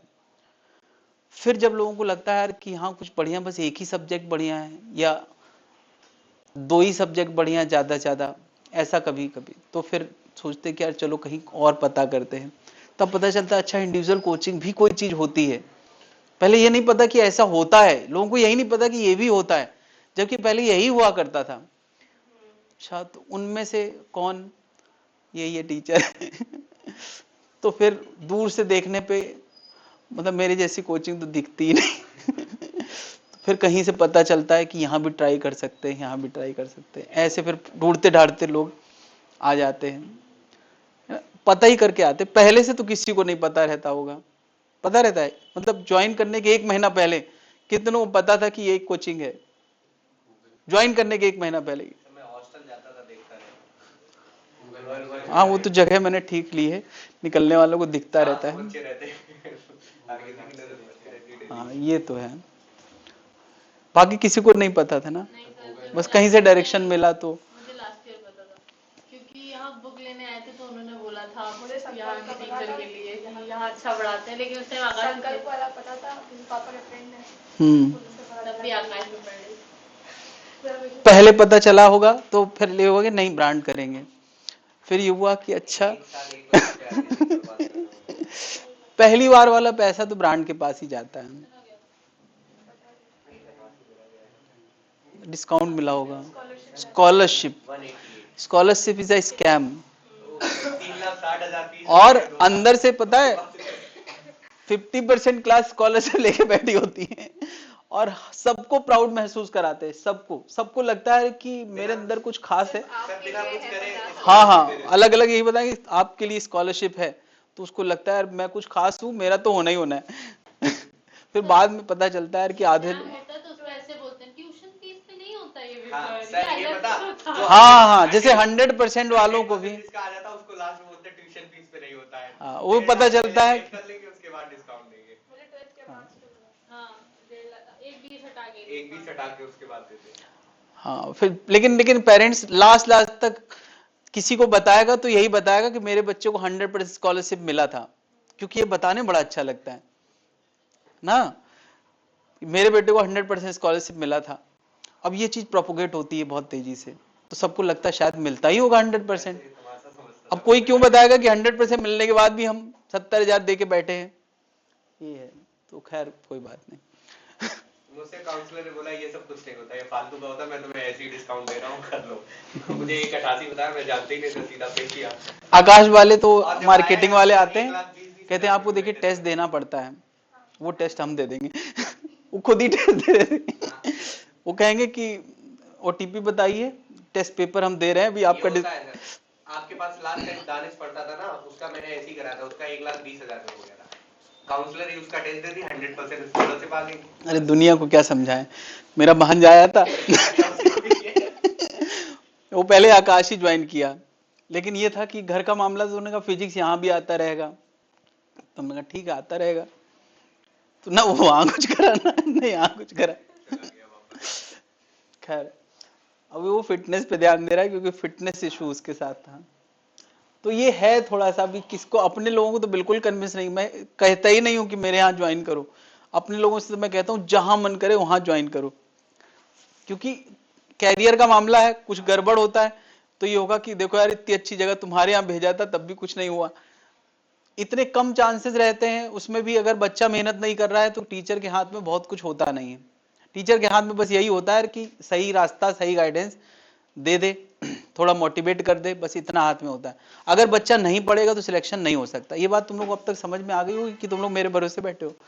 सर आपके भरोसे बैठे। हाँ, तो जितना भरोसा है वो क्लियर कर ले कि भरोसा इतना रखो कि क्लास आते रहोगे तो तुम्हारा गेन होता रहेगा, है ना। लेकिन अब तुम घर जाके होमवर्क नहीं करोगे, कोई सिलेक्शन नहीं करा सकता। तुम अगर टेस्ट देने नहीं आओगे तो धीरे धीरे निगेटिव होता रहेगा, है ना। लास्ट के 2-3 महीने अगर जम के मेहनत कर लोगे ना, जम के मेहनत, तो वो सब पिछले वाले दोस्त खत्म हो जाएंगे, क्योंकि लास्ट बहुत मैटर करता है। तो अगर कुछ पाप करे बैठे हो तो वो पाप अभी खत्म कर दो, सारे पाप धुल जाएंगे अगर 3 महीना 4 महीना जम के मेहनत कर ली। कितने महीने बचे हैं? अरे 4 ही समझ चार ही समझो, एक महीना अप्रैल तो तब और एक तो रमजान अपने में आएगा, एक तो रमजान वाला तो ऐसे ही जाएगा। पूरा ही समझो यार, 5 महीना, 4 क्यों समझो, मतलब तुम 1 महीना छोड़ के अब मेहनत करना शुरू करोगे। कुछ लोग तो ऐसे भी सोच रहे होंगे। मतलब अप्रैल को अगर खाली मतलब ऐसा समझे कुछ हाँ, तो क्यों? हो नहीं पाता है। अप्रैल में अगर जैसे क्यों? पहले से कोई और टॉपिक लेके सोच मेरा रहे तो नहीं ये है, सर मैं तब फर्स्ट समझूंगी, फेब तब लास्ट तक वो तक नहीं हो हो गया पाता। तो नया कुछ पढ़ना है तो अभी पढ़ डालो, वहां केवल वो पढ़ना है जिसका टच हमारे पास एक बार आ चुका है। हर वो चीज जो हम लोगों ने एक बार बहुत अच्छे से कर रखी रिवीजन में, बस वही हो पाता है। अगर तुम सोचो वहां हम कोई नया टॉपिक लेके बैठे तो मुश्किल काम है, असंभव नहीं है। अगर तुम्हारा सिलेबस सब कुछ टाइम से खत्म हो जाएगा तो एक आध नया टॉपिक भी उसी फ्लो में कर डालोगे, ऐसा कुछ नहीं है, कर नॉलेज गेन डालना। वाली चीज नहीं हो पाती है। हाँ, जितना आराम से अभी कर सकते हो। तो करना क्या है यार, क्लास पढ़ना है, घर जाके होमवर्क करना है। कितना सिंपल सा मेथड है यार, सब कुछ पहले से प्लान है कि ये पढ़ना है, ये होमवर्क, ये पढ़ना है, ये होमवर्क, पूरे साल का सब कुछ प्लान है। तुम लोगों को इतना बस करते रहना है। अभी क्लास थोड़ा ज्यादा हो रही है तब भी तुम्हें टाइम निकालना है। अब तक फ्लो भी तो बन चुका है भाई। जितना टाइम तुम्हें असाइनमेंट के 20 क्वेश्चन करने में शुरू में लगता था, क्या अब भी 20 क्वेश्चन करने में उतना ही टाइम लगता है? अगर पहले 20 क्वेश्चन करने में कितना टाइम लगता था? वो डिपेंड करता है ना। अरे एक रफली बताओ, मतलब काइनेमेटिक्स सोचो, 40 मिनट्स, अब 20 मिनट 20 क्वेश्चन करने में हाफ हो गया है। तो फिर डबल क्लास तो चलेंगी, फिर हाफ हो गया मतलब डबल क्लास कर सकते हैं। तो डबल क्लास चल रही है, डबल नहीं मतलब हफ्ते में 4 ही का एवरेज आ रहा है यार। एक दिन या तो टेस्ट हो जाता है, या तो छुट्टी हो जाती है, या तो शादी हो जाती है, मतलब है इस बार। तो वही एवरेज आ रहा है। तो अभी कुछ बिगड़ा नहीं है, लास्ट के 4 महीने ढंग से मेहनत कर लोगे तो बहुत बड़े बड़े बदलाव, नीट में बदलाव लाए जा सकते। 4 महीना बहुत बड़ा टाइम होता है यार, ठीक है। लेकिन अभी क्या है, तुम्हारा मैग्नीट्यूड हमेशा जैसा नहीं चलेगा, थोड़ा इंटेंसिटी बढ़ाना पड़ेगी। मोटिवेट होके जाते हैं, रास्ते में सब भूल जाते हैं। रास्ते में किससे मिलते हो? लाइब्रेरी में दिखी ना। थोड़ा पॉजिटिव लोगों से मिलो। हाँ। तो इस टॉपिक में हमें बात करना है इसकी, और इसकी बात करने के लिए इनकी थ्योरी का हम सहारा लेंगे। ये पूरा टॉपिक पीछे से टिकाया जाएगा, है ना। मतलब कहने का कि इसका अपना देखा जाए तो कुछ ज्यादा नहीं है, पीछे वाली बातों को रिकॉल कर करके इस टॉपिक को फिल किया जाएगा, ठीक है।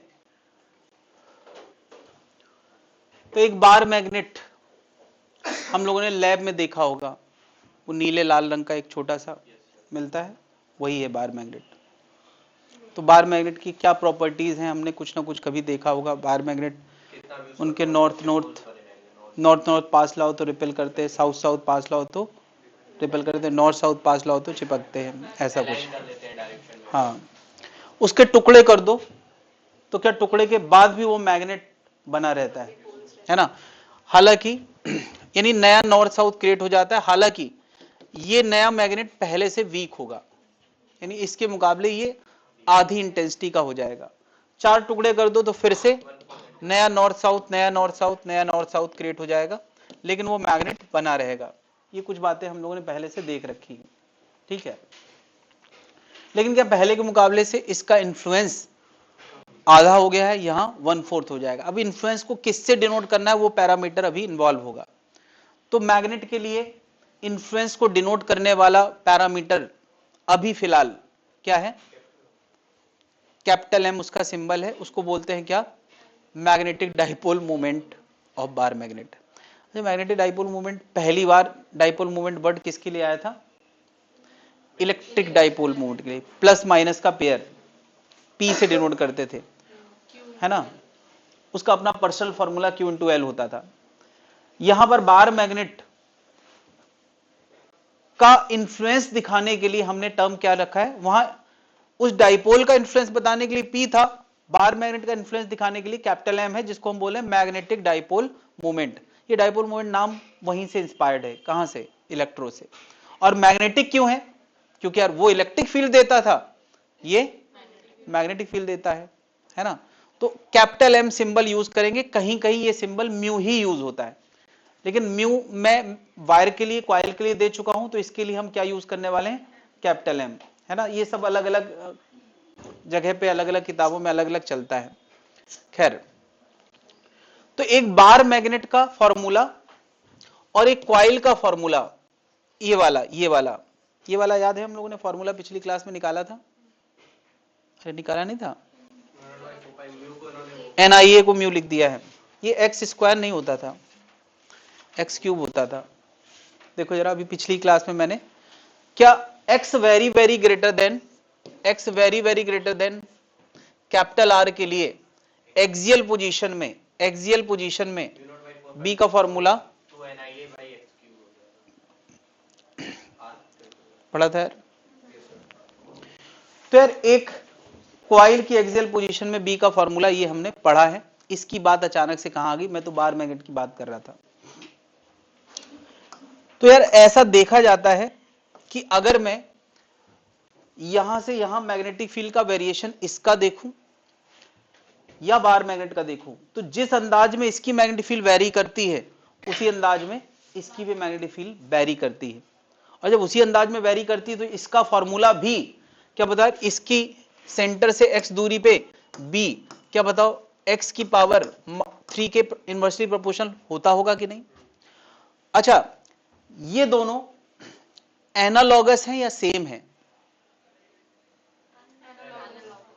यार b टेस्ला में है, यहां भी b टेस्ला में है, x दूरी है, यहां भी x दूरी है, तो यहां यार सेम क्वांटिटी की चीजें मिलाई जा रही, मैच कराई जा रही हैं, तो एनालॉगी भी है और यूनिट भी सेम है। तो यार इसका रिजल्ट जो है टेस्ला वाला है, उसका भी रिजल्ट। तो क्या इस फॉर्मूले को मैं थोड़ा मॉडिफाई कर रहा हूं, लिख रहा हूं μ0/4π समथिंग बाई x³। जब यार इसका वेरिएशन वैसे ही, इसका वेरिएशन वैसा ही है, तो बाकी चीजें भी मैच करेंगे ही। यहां म्यू आया था, यहां m लिख दिया है, तो क्या मैं कह सकता हूं यार, ये मैं क्यों कर रहा हूं कि यार टेस्ला में ये है, टेस्ला में ये भी था, ये डिस्टेंस में है, ये डिस्टेंस में है, तो ये और ये पैरामीटर भी उसी यूनिट के होंगे, सेम भी है, एनालॉगस भी है, सेम भी है, एनालॉगस भी है। हाँ, तुम कह सकते हो कैपिटल एम और म्यू, इनको सेम ना कह के क्या कह देते, कैपिटल एम और म्यू क्या है, एनालॉगस है। ये एनालॉगस मुझे क्यों बोलना पड़ रहा है, क्योंकि म्यू का अपना एक पर्सनल फॉर्मूला है, क्या है, NIA, लेकिन इसका अपना कोई पर्सनल फॉर्मूला नहीं है, वरना तुरंत सवाल खड़े हो जाएंगे, N क्या, I क्या, A क्या हम बार मैग्नेट का ना नंबर ऑफ टर्न बोल सकते हैं, ना I बोल सकते हैं, ना A बोल सकते हैं, लेकिन म्यू का बोल सकते हैं, इसलिए इनको मैं क्या कह रहा हूं, एनालॉगस। बाकी सब सेम है, ये कांस्टेंट सेम है, उसकी वैल्यू सेम है, x दूरी है, वहां भी दूरी है, b टेस्ला में है, b टेस्ला में है। कितनी बात समझ में आ रही है, हाँ 2m होगा, सॉरी 2m होगा।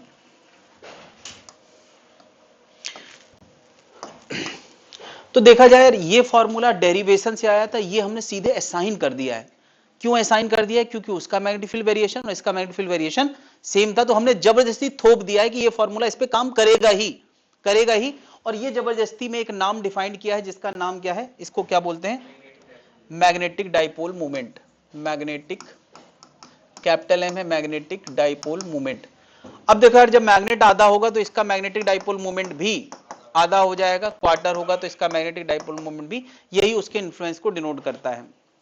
बात क्लियर है?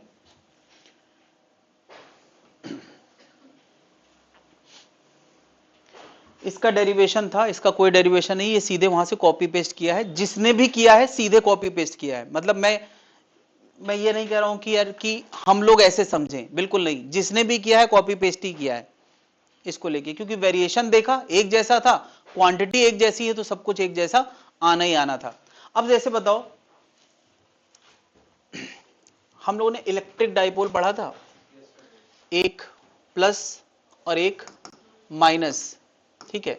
क्या उसके एक्सियल पोजीशन में इलेक्ट्रिक फील्ड का फॉर्मूला क्या था? 2kp/r³। तो ये और ये एनालॉगस है, ये और ये भी एनालॉगस है, लेकिन ये और ये में सब कुछ सेम ही है, ठीक है। अब किसी के दिमाग में क्या गया होगा, बहुत सारी चीजें तो सेम, म्यू का नाम मैग्नेटिक डाइपोल मोमेंट इसीलिए रखा क्योंकि पी का नाम इलेक्ट्रिक डाइपोल मोमेंट था। अब यार एम को फर्दर हम एनआईए नहीं लिख सकते हैं, तो किसी के मन में क्या गया, इससे नहीं मैच कर रहा है तो चलो उससे मैच करा लेते हैं, है ना। तो कैपिटल एम का एक पर्सनल फॉर्मूला बना दिया कि जो उससे मैच करता हुआ। बताओ, अच्छा इलेक्ट्रिक डाइपोल का अपना एक गैप होता था डी, इसका भी अपना एक गैप है डी, उसमें दो पोल होते थे प्लस माइनस, क्या इसमें भी हम दो पोल की बात करते हैं, नॉर्थ और साउथ, तो ये उससे भी तो मिलता जुलता है। तो क्योंकि एम का एनआईए नहीं बना तो किसी के मन में आया कि एम का फॉर्मूला पी से मिला दें। पी का फॉर्मूला क्या होता था, या Q इंटू डी, चलो Q इंटू डी होता था, डी को 2L लिख देते थे कभी कभी, तो इसका भी फॉर्मूला क्या हो जाएगा, स्मॉल m इंटू डी या स्मॉल m इंटू 2L। तो ये स्मॉल m क्या आ गया, ये स्मॉल m उसी तरह की चीज है जैसी चार्ज होती थी। चार्ज एक पोल के मैग्नीट्यूड को करस्पॉन्ड करता था, तो ये भी स्मॉल m किसी एक पोल की स्ट्रेंथ को डिनोट करता है। नाम अच्छा मिल नहीं रहा था तो उसने उसका नाम क्या रख दिया, पोल स्ट्रेंथ, पोल स्ट्रेंथ। बात क्लियर है? कैपिटल एम का फर्दर फॉर्मूला जो बनाया है वो म्यू से मैच ना करा के पी से मैच करा दिया गया है ना। ये करा दिया गया है, ये थ्योरी ज्यादा अलग दिशा में ना जाए इसलिए ऐसी बनाई गई है। चलो, तो इसमें यार चीजें और भी मैच करने वाली हैं, अभी पहले हम वो देख लेते हैं क्या क्या मैच कर रहा है। बहुत सारी बातें हम ऑलरेडी मैच करा चुके हैं, कुछ बातें और मैच कराते हैं। बताओ जरा, एक इलेक्ट्रिक डाइपोल की एक्सियल पोजीशन में इलेक्ट्रिक फील्ड का फॉर्मूला, तो इसका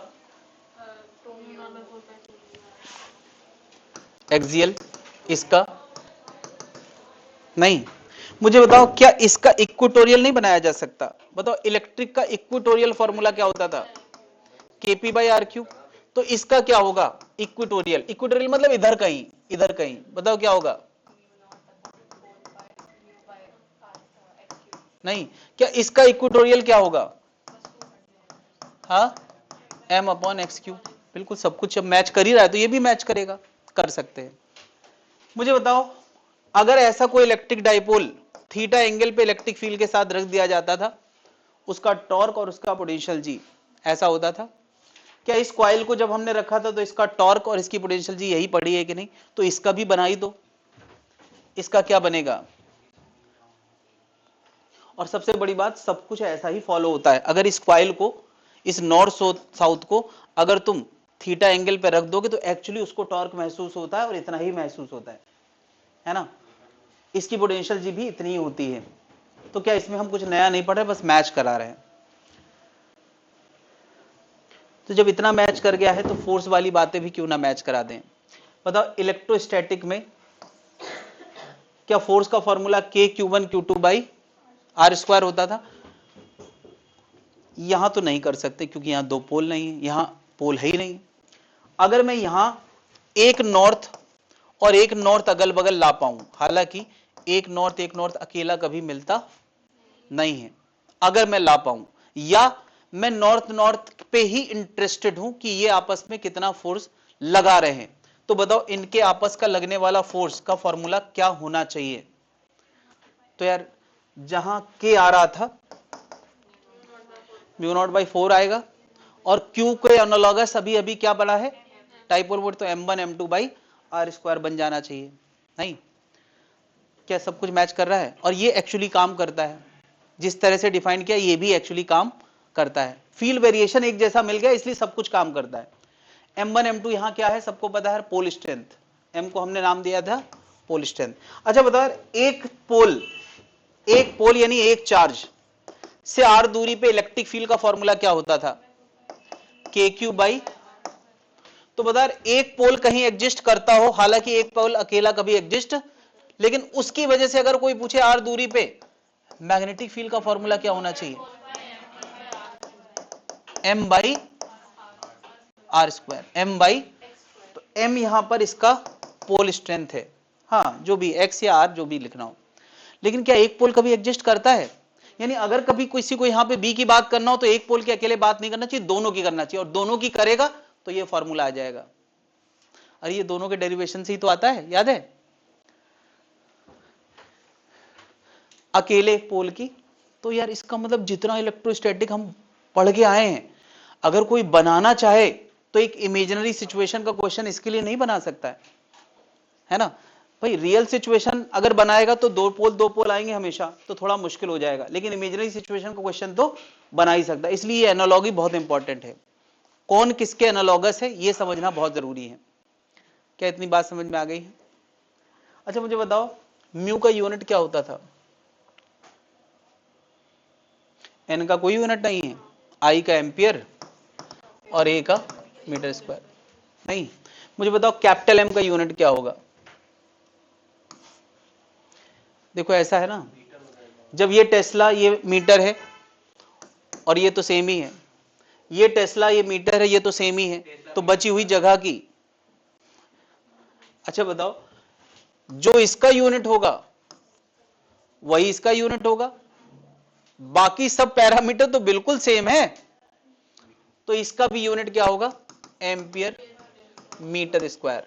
क्या इसका समझ में आ गया है? तो अब तुम स्मॉल एम का बता सकते हो, स्मॉल एम का क्या होगा, ये होगा ampere metre square by metre, ampere metre. ये सब हम बना सकते हैं अब।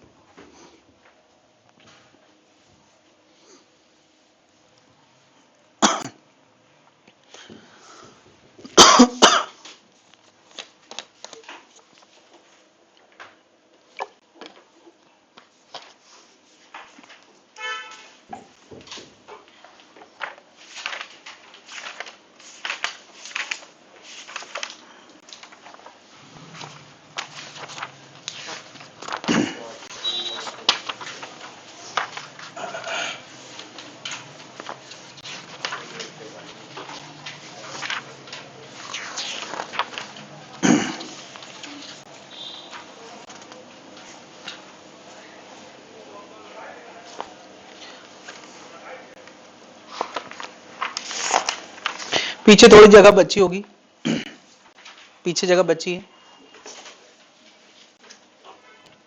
यहां मैंने कहा था कि अगर 12 मिनट के 2 टुकड़े करेंगे तो किस पे फर्क पड़ेगा, कैपिटल एम पे। कैपिटल एम क्या हो जाएगा, आधा हो जाएगा, कैपिटल एम आधा हो जाएगा, ठीक है।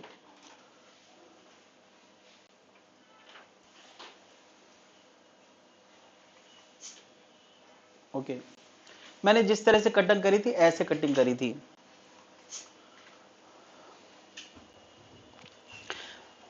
तुम्हें याद है यार कि हम लोग इलेक्ट्रिक डाइपोल में प्लस माइनस माना करते थे, प्लस माइनस मानते थे, और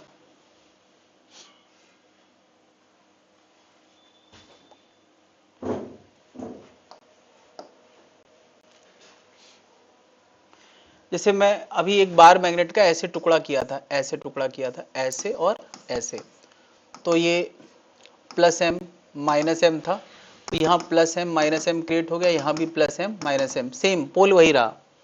क्या आधा हो गया है, अगर ये लेंथ d था तो ये कितना हो गया है, d/2, ठीक है। बताओ अच्छा m का फॉर्मूला हमने क्या पढ़ा है, m इंटू बीच का गैप पढ़ा है, तो m वही रहा, d आधा हो गया तो इसका कैपिटल एम भी आधा हो गया, ऐसे हम समझ सकते हैं। लेकिन सोचो यार, कोई अगर ऐसी कटिंग करे तो क्या वो पोल को काट बैठेगा? यहां मैंने पोल को नहीं काटा है, तो क्या बताओ इसके 4 मैग्नेट बनाए जा सकते हैं? चलो इसके 4 टुकड़े कर दिए मैंने, ठीक है। अगर मैं इसके 4 टुकड़े करता हूं, बताओ 4 टुकड़े होंगे। कोई एक टुकड़े की बात करें तो बताओ यहां क्या लिखोगे? m/2 minus m/2, m/2 minus m/2, जो भी नॉर्थ साउथ क्रम बदले, m/2 माइनस m/2। अच्छा, लेंथ भी कितनी हो गई? अगर ये पहले, चलो d की जगह इन्होंने 12 माना है, तो अब कितना हो गया? तो पहले मैग्नेटिक मोमेंट कितना था? m into 12। अब इसका नया मैग्नेटिक मोमेंट m डैश क्या होगा? m/2 into m/2 into l, तो ये कितना आ गया? ml/2। तो इसका मैग्नेटिक मोमेंट से अगर कंपैरिजन लिखा जाए, अच्छा 2 से ऊपर नीचे मल्टीप्लाई कर दो, या ml को कैपिटल m/2 लिख सकते हैं, तो ये कितना आएगा? Capital m/4। क्या जनता समझ पा रही? अच्छा बताओ, लेंथ पूरी रखें, 4 टुकड़े की जगह 2 टुकड़े करें, तो इसका भी कितना हो जाएगा? m/2, इसका भी हो जाएगा m/2, क्योंकि पोल आधा हो गया, यानी चार्ज आधा हो गया, ऐसे हम इमेजिन करेंगे। क्या हुआ यहां पर? ये m/2 हो गया और ये भी क्या हो गया? लेंथ वही बनी रही।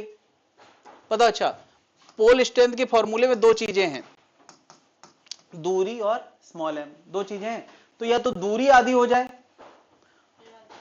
तो m आधा हो जाएगा, या तो स्मॉल m आधा हो जाए तो कैपिटल M, दोनों आधे हो जाए तो 1/4। इसमें क्या हुआ है? दोनों आधे हो गए, और इसमें, बात समझ गए? ये थोड़ा इस तरह की कटिंग पे कभी बात हो। अच्छा, कई बार क्या करते हैं कि इसको काटा फिर एक में मिला दिया, तो मतलब क्या हो गया? एक मिनट, ऐसे 2 टुकड़े किए फिर नॉर्थ नॉर्थ में और साउथ साउथ में मिला दिया, तो ये पहले जैसा हो गया नहीं। अच्छा बताओ, ये टुकड़ा इधर से ऐसे काट के फिर से उसके ऊपर लपेट दो, तो ये पहले ही जैसा हो जाएगा। क्या जनता समझ पा रहे? या 2 बार मैग्नेट मिला दिए गए, अच्छा अपोजिट पोल मिला दो तो मैग्नेट खत्म हो जाएगा, 0 हो जाएगा फिर। क्या इस तरह की बातें आप समझ पाएंगे?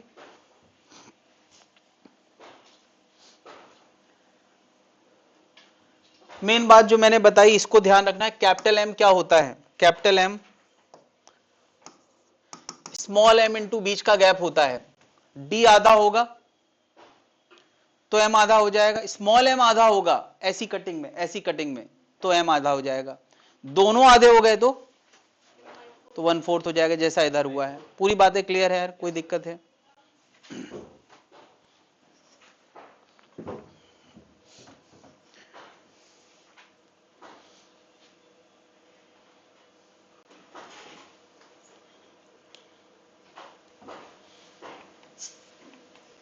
तो इतनी चीजें हमने मैच करा दी हैं, और इसका ज्यादातर चीजें मैच कर रहा है किससे? इलेक्ट्रो वाले से। थोड़ा बहुत मैच कर रहा है किससे? क्वाइल वाले से, है ना। थोड़ा थोड़ा करके इसकी पूरी थ्योरी बन गई। बार मैग्नेट की पूरी थ्योरी हमने इसकी और इसकी मदद से बना दी है।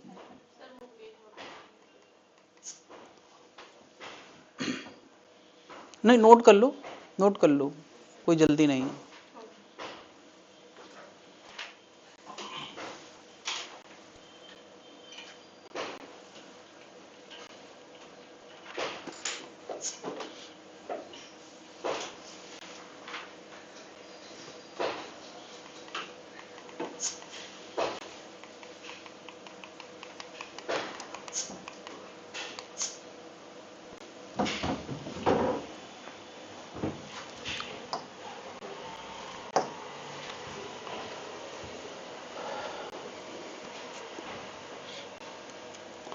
नेक्स्ट हेडिंग क्या दिया है?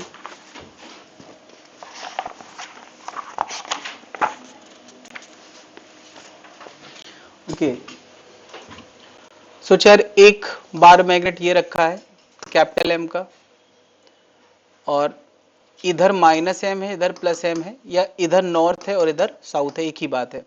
तो एरो हमेशा कहां से कहां होता है? निगेटिव से पॉजिटिव। निगेटिव साउथ को डिनोट करता है, पॉजिटिव। एक बार मैग्नेट में ऐसे रख दूं, ठीक है, -m +m, सच दैट कि इनके बीच में 60 डिग्री का एंगल है, ठीक है। तो बताओ नेट डाइपोल मोमेंट क्या होगा?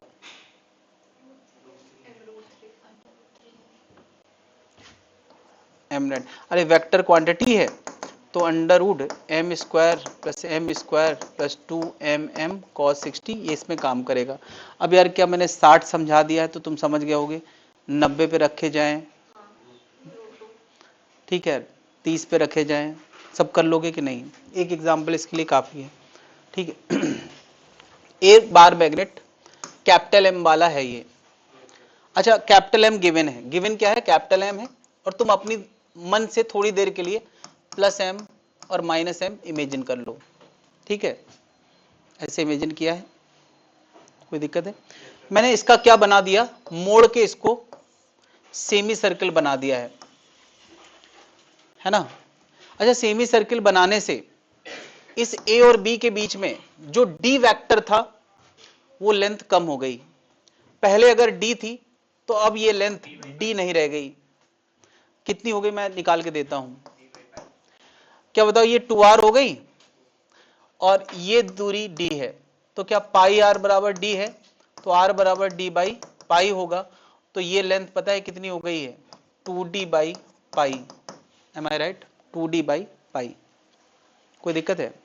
मैं इसका एम डैश निकालना चाहता हूं, new magnetic moment, new magnetic moment निकालना चाहता हूं पुराने से कंपेयर करके।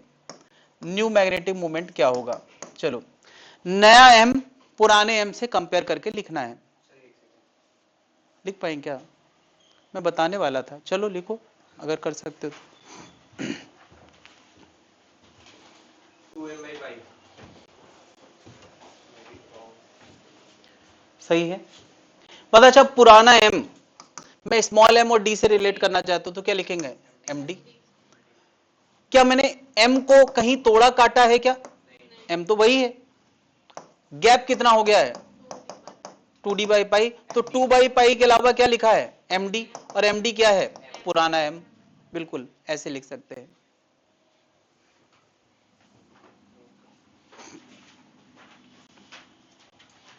इसमें यार ज्यादा क्रिएटिविटी देखने को मिलती नहीं है, ये कुछ फेमस चीजें हैं जो मैंने सामने लाई हैं, लेकिन क्या क्रिएटिविटी करेंगे तो तुम्हें समझना पड़ेगा।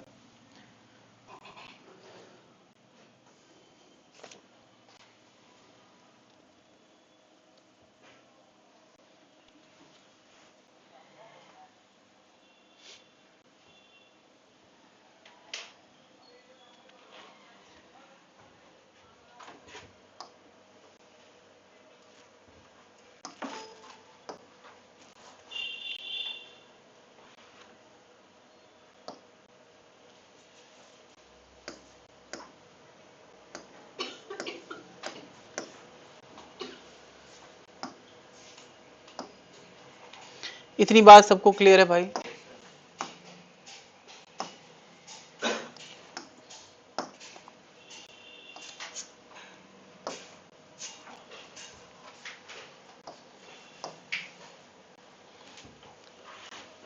एक छोटा स्मॉल बार मैग्नेट इधर रखा है, एक स्मॉल बार मैग्नेट इधर रखा है, इस पॉइंट पे,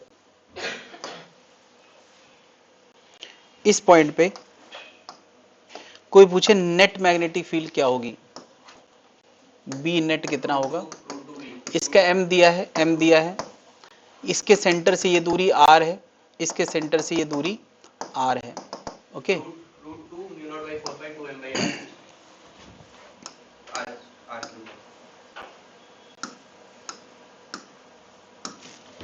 एक बार मैग्नेट ऐसे रखा है, एक बार मैग्नेट ऐसे रखा है, इनके सेंटर सेंटर दूरी r है, बीच में कहीं p पॉइंट है, ठीक है, बीच में p पॉइंट है। अच्छा ये r लार्ज है, क्योंकि हमारे पास स्मॉल का फॉर्मूला है ही नहीं, लार्ज ही डिस्टेंस का फॉर्मूला है, और बार मैग्नेट हमेशा अपने पेयर के साथ आता है, इंडिविजुअल आ नहीं सकता है, तो मैग्नेटिक फील्ड की बात ऐसी नहीं होगी जैसे चार्ज में होती थी कि एक क्यू इधर रखा है, एक क्यू इधर रखा है। जब भी रहेंगे तो दोनों रहेंगे, और दोनों का ही फॉर्मूला हमें पता है। मुझे बताओ ये बार मैग्नेट प्लस माइनस, मैं प्लस एम माइनस एम ऐसे लिख देता हूं, या नॉर्थ साउथ लिख दूं, एक ही बात है, ये नॉर्थ है, ये साउथ है, ये नॉर्थ है, ये साउथ है। ये नॉर्थ है, ये साउथ है, ये नॉर्थ है, ये साउथ है। जनता बताए इसका बी नेट। इसमें सर रूट 2 टाइम्स हो जाएगा 90 डिग्री में। ये वाला इधर देगा, ये वाला इधर देगा, और 90 डिग्री है तो B net under root 2b हो जाएगा। लेकिन b कितना, b कितना, ये कौन सी पोजीशन है? Mu nought upon 4 pi 2m by R cube. दो इसका भी एक्सियल है और इसका भी एक्सियल है। p का बताएं चलो।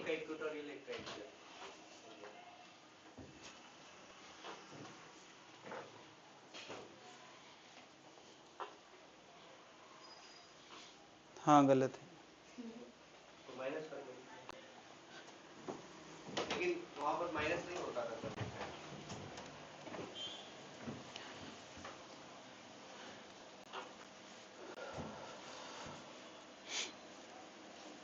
अच्छा बताओ, एक इलेक्ट्रिक डायपोल प्लस माइनस रखा हो और यहाँ इलेक्ट्रिक फील्ड पूछे तो उसका एरो तुम कहाँ बनाओगे?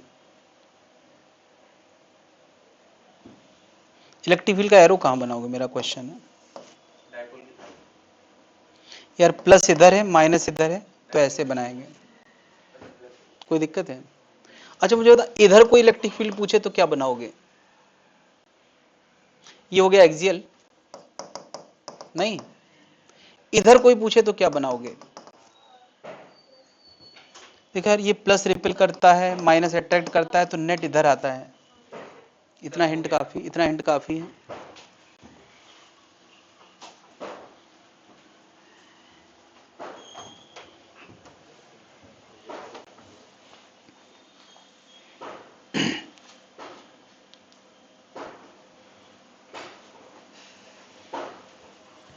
बताओ यार, ये बार मैग्नेट फील्ड देगा तो कहां देगा?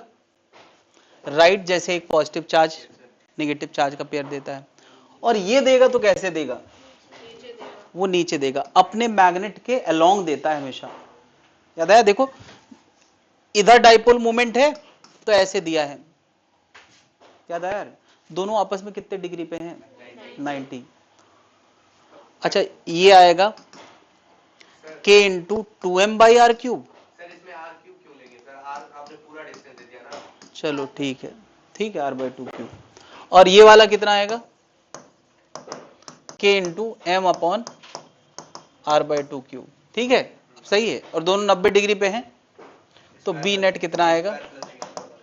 यार k by R by 2 cube, ये बाहर ही ले लो, बल्कि m भी बाहर ले लो।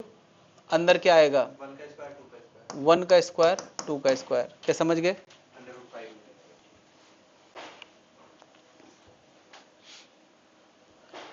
जैसे इलेक्ट्रोस्टैटिक में नेट इलेक्ट्रिक फील्ड की बातें होती है, यहाँ नेट मैग्नेटिक फील्ड की बातें होती हैं।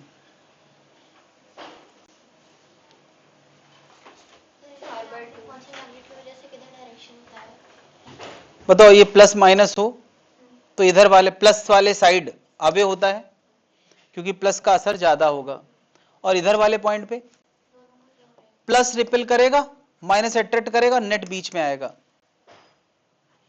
डेरिवेशन से आता था। तो ये इसके पैरेलल आता है, बस इतना ध्यान रखना है। और ऐसे अपोजिट आता है, इधर से देखो प्लस से माइनस की तरफ। क्लियर है? अभी जैसे इसका कोई वेक्टर आंसर लिखा हो तो हमें ये सब करने की जरूरत ही नहीं है, हमें ढूंढना है प्लस आई माइनस जे वाला, प्लस आई और माइनस जे वाला, ऐसे लिख सकते हैं। अच्छा k का मतलब म्यू नॉट अपॉन 4 पाई है, ठीक है।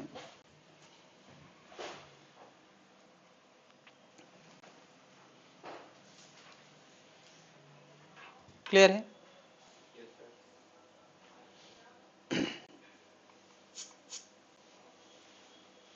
तो नेट मैग्नेटिक फील्ड को लेके क्वेश्चंस आ सकते हैं। एक और चीज है डिफ्लेक्शन मैग्नेटोमीटर। मैग्नेटोमीटर, अब डिफ्लेक्शन मैग्नेटोमीटर में अर्थ के इन्फ्लुएंस को लेके क्वेश्चंस होते हैं, बट अर्थ हटा दिया गया तो शायद ना आए, लेकिन फिर भी क्वेश्चन कैसे बनाए जा सकते हैं। एक बार मैग्नेट अगर एक्सटर्नल इलेक्ट्रिक फील्ड में रखा है, थीटा के एंगल पे है, तो इस पे क्या लगता है? टॉर्क। सबको पता है टॉर्क का फॉर्मूला आता है mu B sine theta, theta small होगा तो टॉर्क आएगा, म्यू नहीं एम लिखें, आएगा एम बी इंटू थीटा। तुम्हें पता है टॉर्क जब भी सी थीटा लुक का आ जाए या एफ कभी के एक्स लुक का आ जाए, देखा रिजिड बॉडी में टॉर्क की बात होती है, पॉइंट मास पे फोर्स की बात होती है। अगर किसी एम मास के ऑब्जेक्ट पे इक्विलिब्रियम से डिस्टर्ब करने पे फोर्स इस लुक का आ जाए या इसको इक्विलिब्रियम से डिस्टर्ब करने पे टॉर्क इस लुक का आ जाए तो वो एसएचएम की कंडीशन होती है। ये लीनियर एसएचएम की कंडीशन है, ये एंगुलर एसएचएम की, यानी ये ऐसे ऐसे ऑसिलेट करेगा और ये आगे पीछे ऑसिलेट करने की कंडीशन है। तो जब ऐसा कोई लुक आता है, रिस्टोर कराने वाला फोर्स होना चाहिए, इसमें माइनस भी लगाते हैं बट मैं कह रहा हूं इस लुक का होना चाहिए, माइनस तो होना ही चाहिए वरना पार्टिकल बाहर नहीं निकल जाएगा। टाइम पीरियड का फॉर्मूला होता है 2 pi under root M by K, कि मैं एक आध बार पहले भी कभी ना कभी बता ही चुका हूं। यहां टाइम पीरियड का फॉर्मूला होता है 2 pi under root I by C. M mass है तो आई क्या होगा, ये तो एनालॉगस टर्म है ना यार, लीनियर एसएचएम तो मास आया है, एंगुलर एसएचएम तो मोमेंट ऑफ इनर्शिया। के फोर्स कांस्टेंट होता है तो सी टॉर्क कांस्टेंट होता है, अभी कुछ ही दिन पहले टॉर्क कांस्टेंट की बातें करी। तो ये टाइम पीरियड का फॉर्मूला है। अब बताओ एक बार मैग्नेट एक रॉड जैसा होता है कि नहीं, तो इसके मोमेंट ऑफ इनर्शिया को फर्दर हम क्या एम एल स्क्वायर बाई 12 लिख सकते हैं कि नहीं। अभी एम में कंफ्यूज मत करना यार, एम मैग्नेटिक डाइपोल मोमेंट है, यहाँ पे डब्ल्यू मास है, ये डब्ल्यू क्या है, मास है। याद है सेंटर ऑफ मास के अबाउट मोमेंट ऑफ इनर्शिया क्या होता है, एम एल स्क्वायर बाई 12। तो अगर ये अपने सेंटर ऑफ मास के अबाउट ऐसे ऐसे ऐसे ऐसे ऑसिलेट कर रहा है तो इसका time period follow 2 pi under root I by C. और सी की जगह पता है क्या लिखा है, एम बी, सी की जगह क्या लिखा है, एम बी। तो टाइम पीरियड का फॉर्मूला एक तरह से हो गया 2 pi under root I by M B, और आई अलग से हमें याद रखना है। अब इसमें खिलवाड़ क्या हो सकते हैं, पहले एक मैग्नेट था फिर एक के ऊपर एक बांध दिया गया, तो रेशियो बताओ। नहीं, पहले एक था उसके दो टुकड़े किए फिर बांध दिया गया पलट के या कुछ करके, तो तुम्हें एम इफेक्टिव निकालना अभी बताया था। एम इफेक्टिव बदलेगा तो टाइम पीरियड बदलेगा, external source of magnetic field बदल जाए तो टाइम पीरियड बदलेगा, आई बदल जाए। अरे सोचो यार, दो मैग्नेट थे उनको काट के ऐसे रख दिया तो आई तो बदल ही गया है, लेंथ बदल गई ना यार, भले एम नहीं बदला लेकिन आई बदल गया, तो आई से टाइम पीरियड बदल जाएगा। तो इसमें रेशियो वाले क्वेश्चन, प्रोपोर्शनलिटी वाले क्वेश्चन ऐसे पूछे जा सकते हैं, बनाए जा सकते हैं। क्या इसके लिए मेंटली प्रिपेयर्ड है? ठीक, तो अब तुम्हारा होमवर्क कहां तक पहुंच गया है? बहुत सारा हो गया यार। इस टॉपिक में भी बार मैग्नेट तक के क्वेश्चंस करना है, यानी पिछला पूरा, और तुम्हारे पास बहुत समय है यार, पूरे 4 दिन का समय है। कल टेस्ट है, टेस्ट के बाद परसों खाली है, पूरा दिन पड़ा है। टेस्ट कितने बजे होगा? 11 बजे। जब सैटरडे और ट्यूसडे टेस्ट है तो 11 बजे ही रहेगा, सैटरडे ट्यूसडे के क्लास टाइम पे, ठीक है। और मंडे है, ट्यूसडे है, वेडनेसडे की उम्मीद है कि मैं आ जाऊंगा, नहीं आऊंगा तो मैं मैसेज कर दूंगा।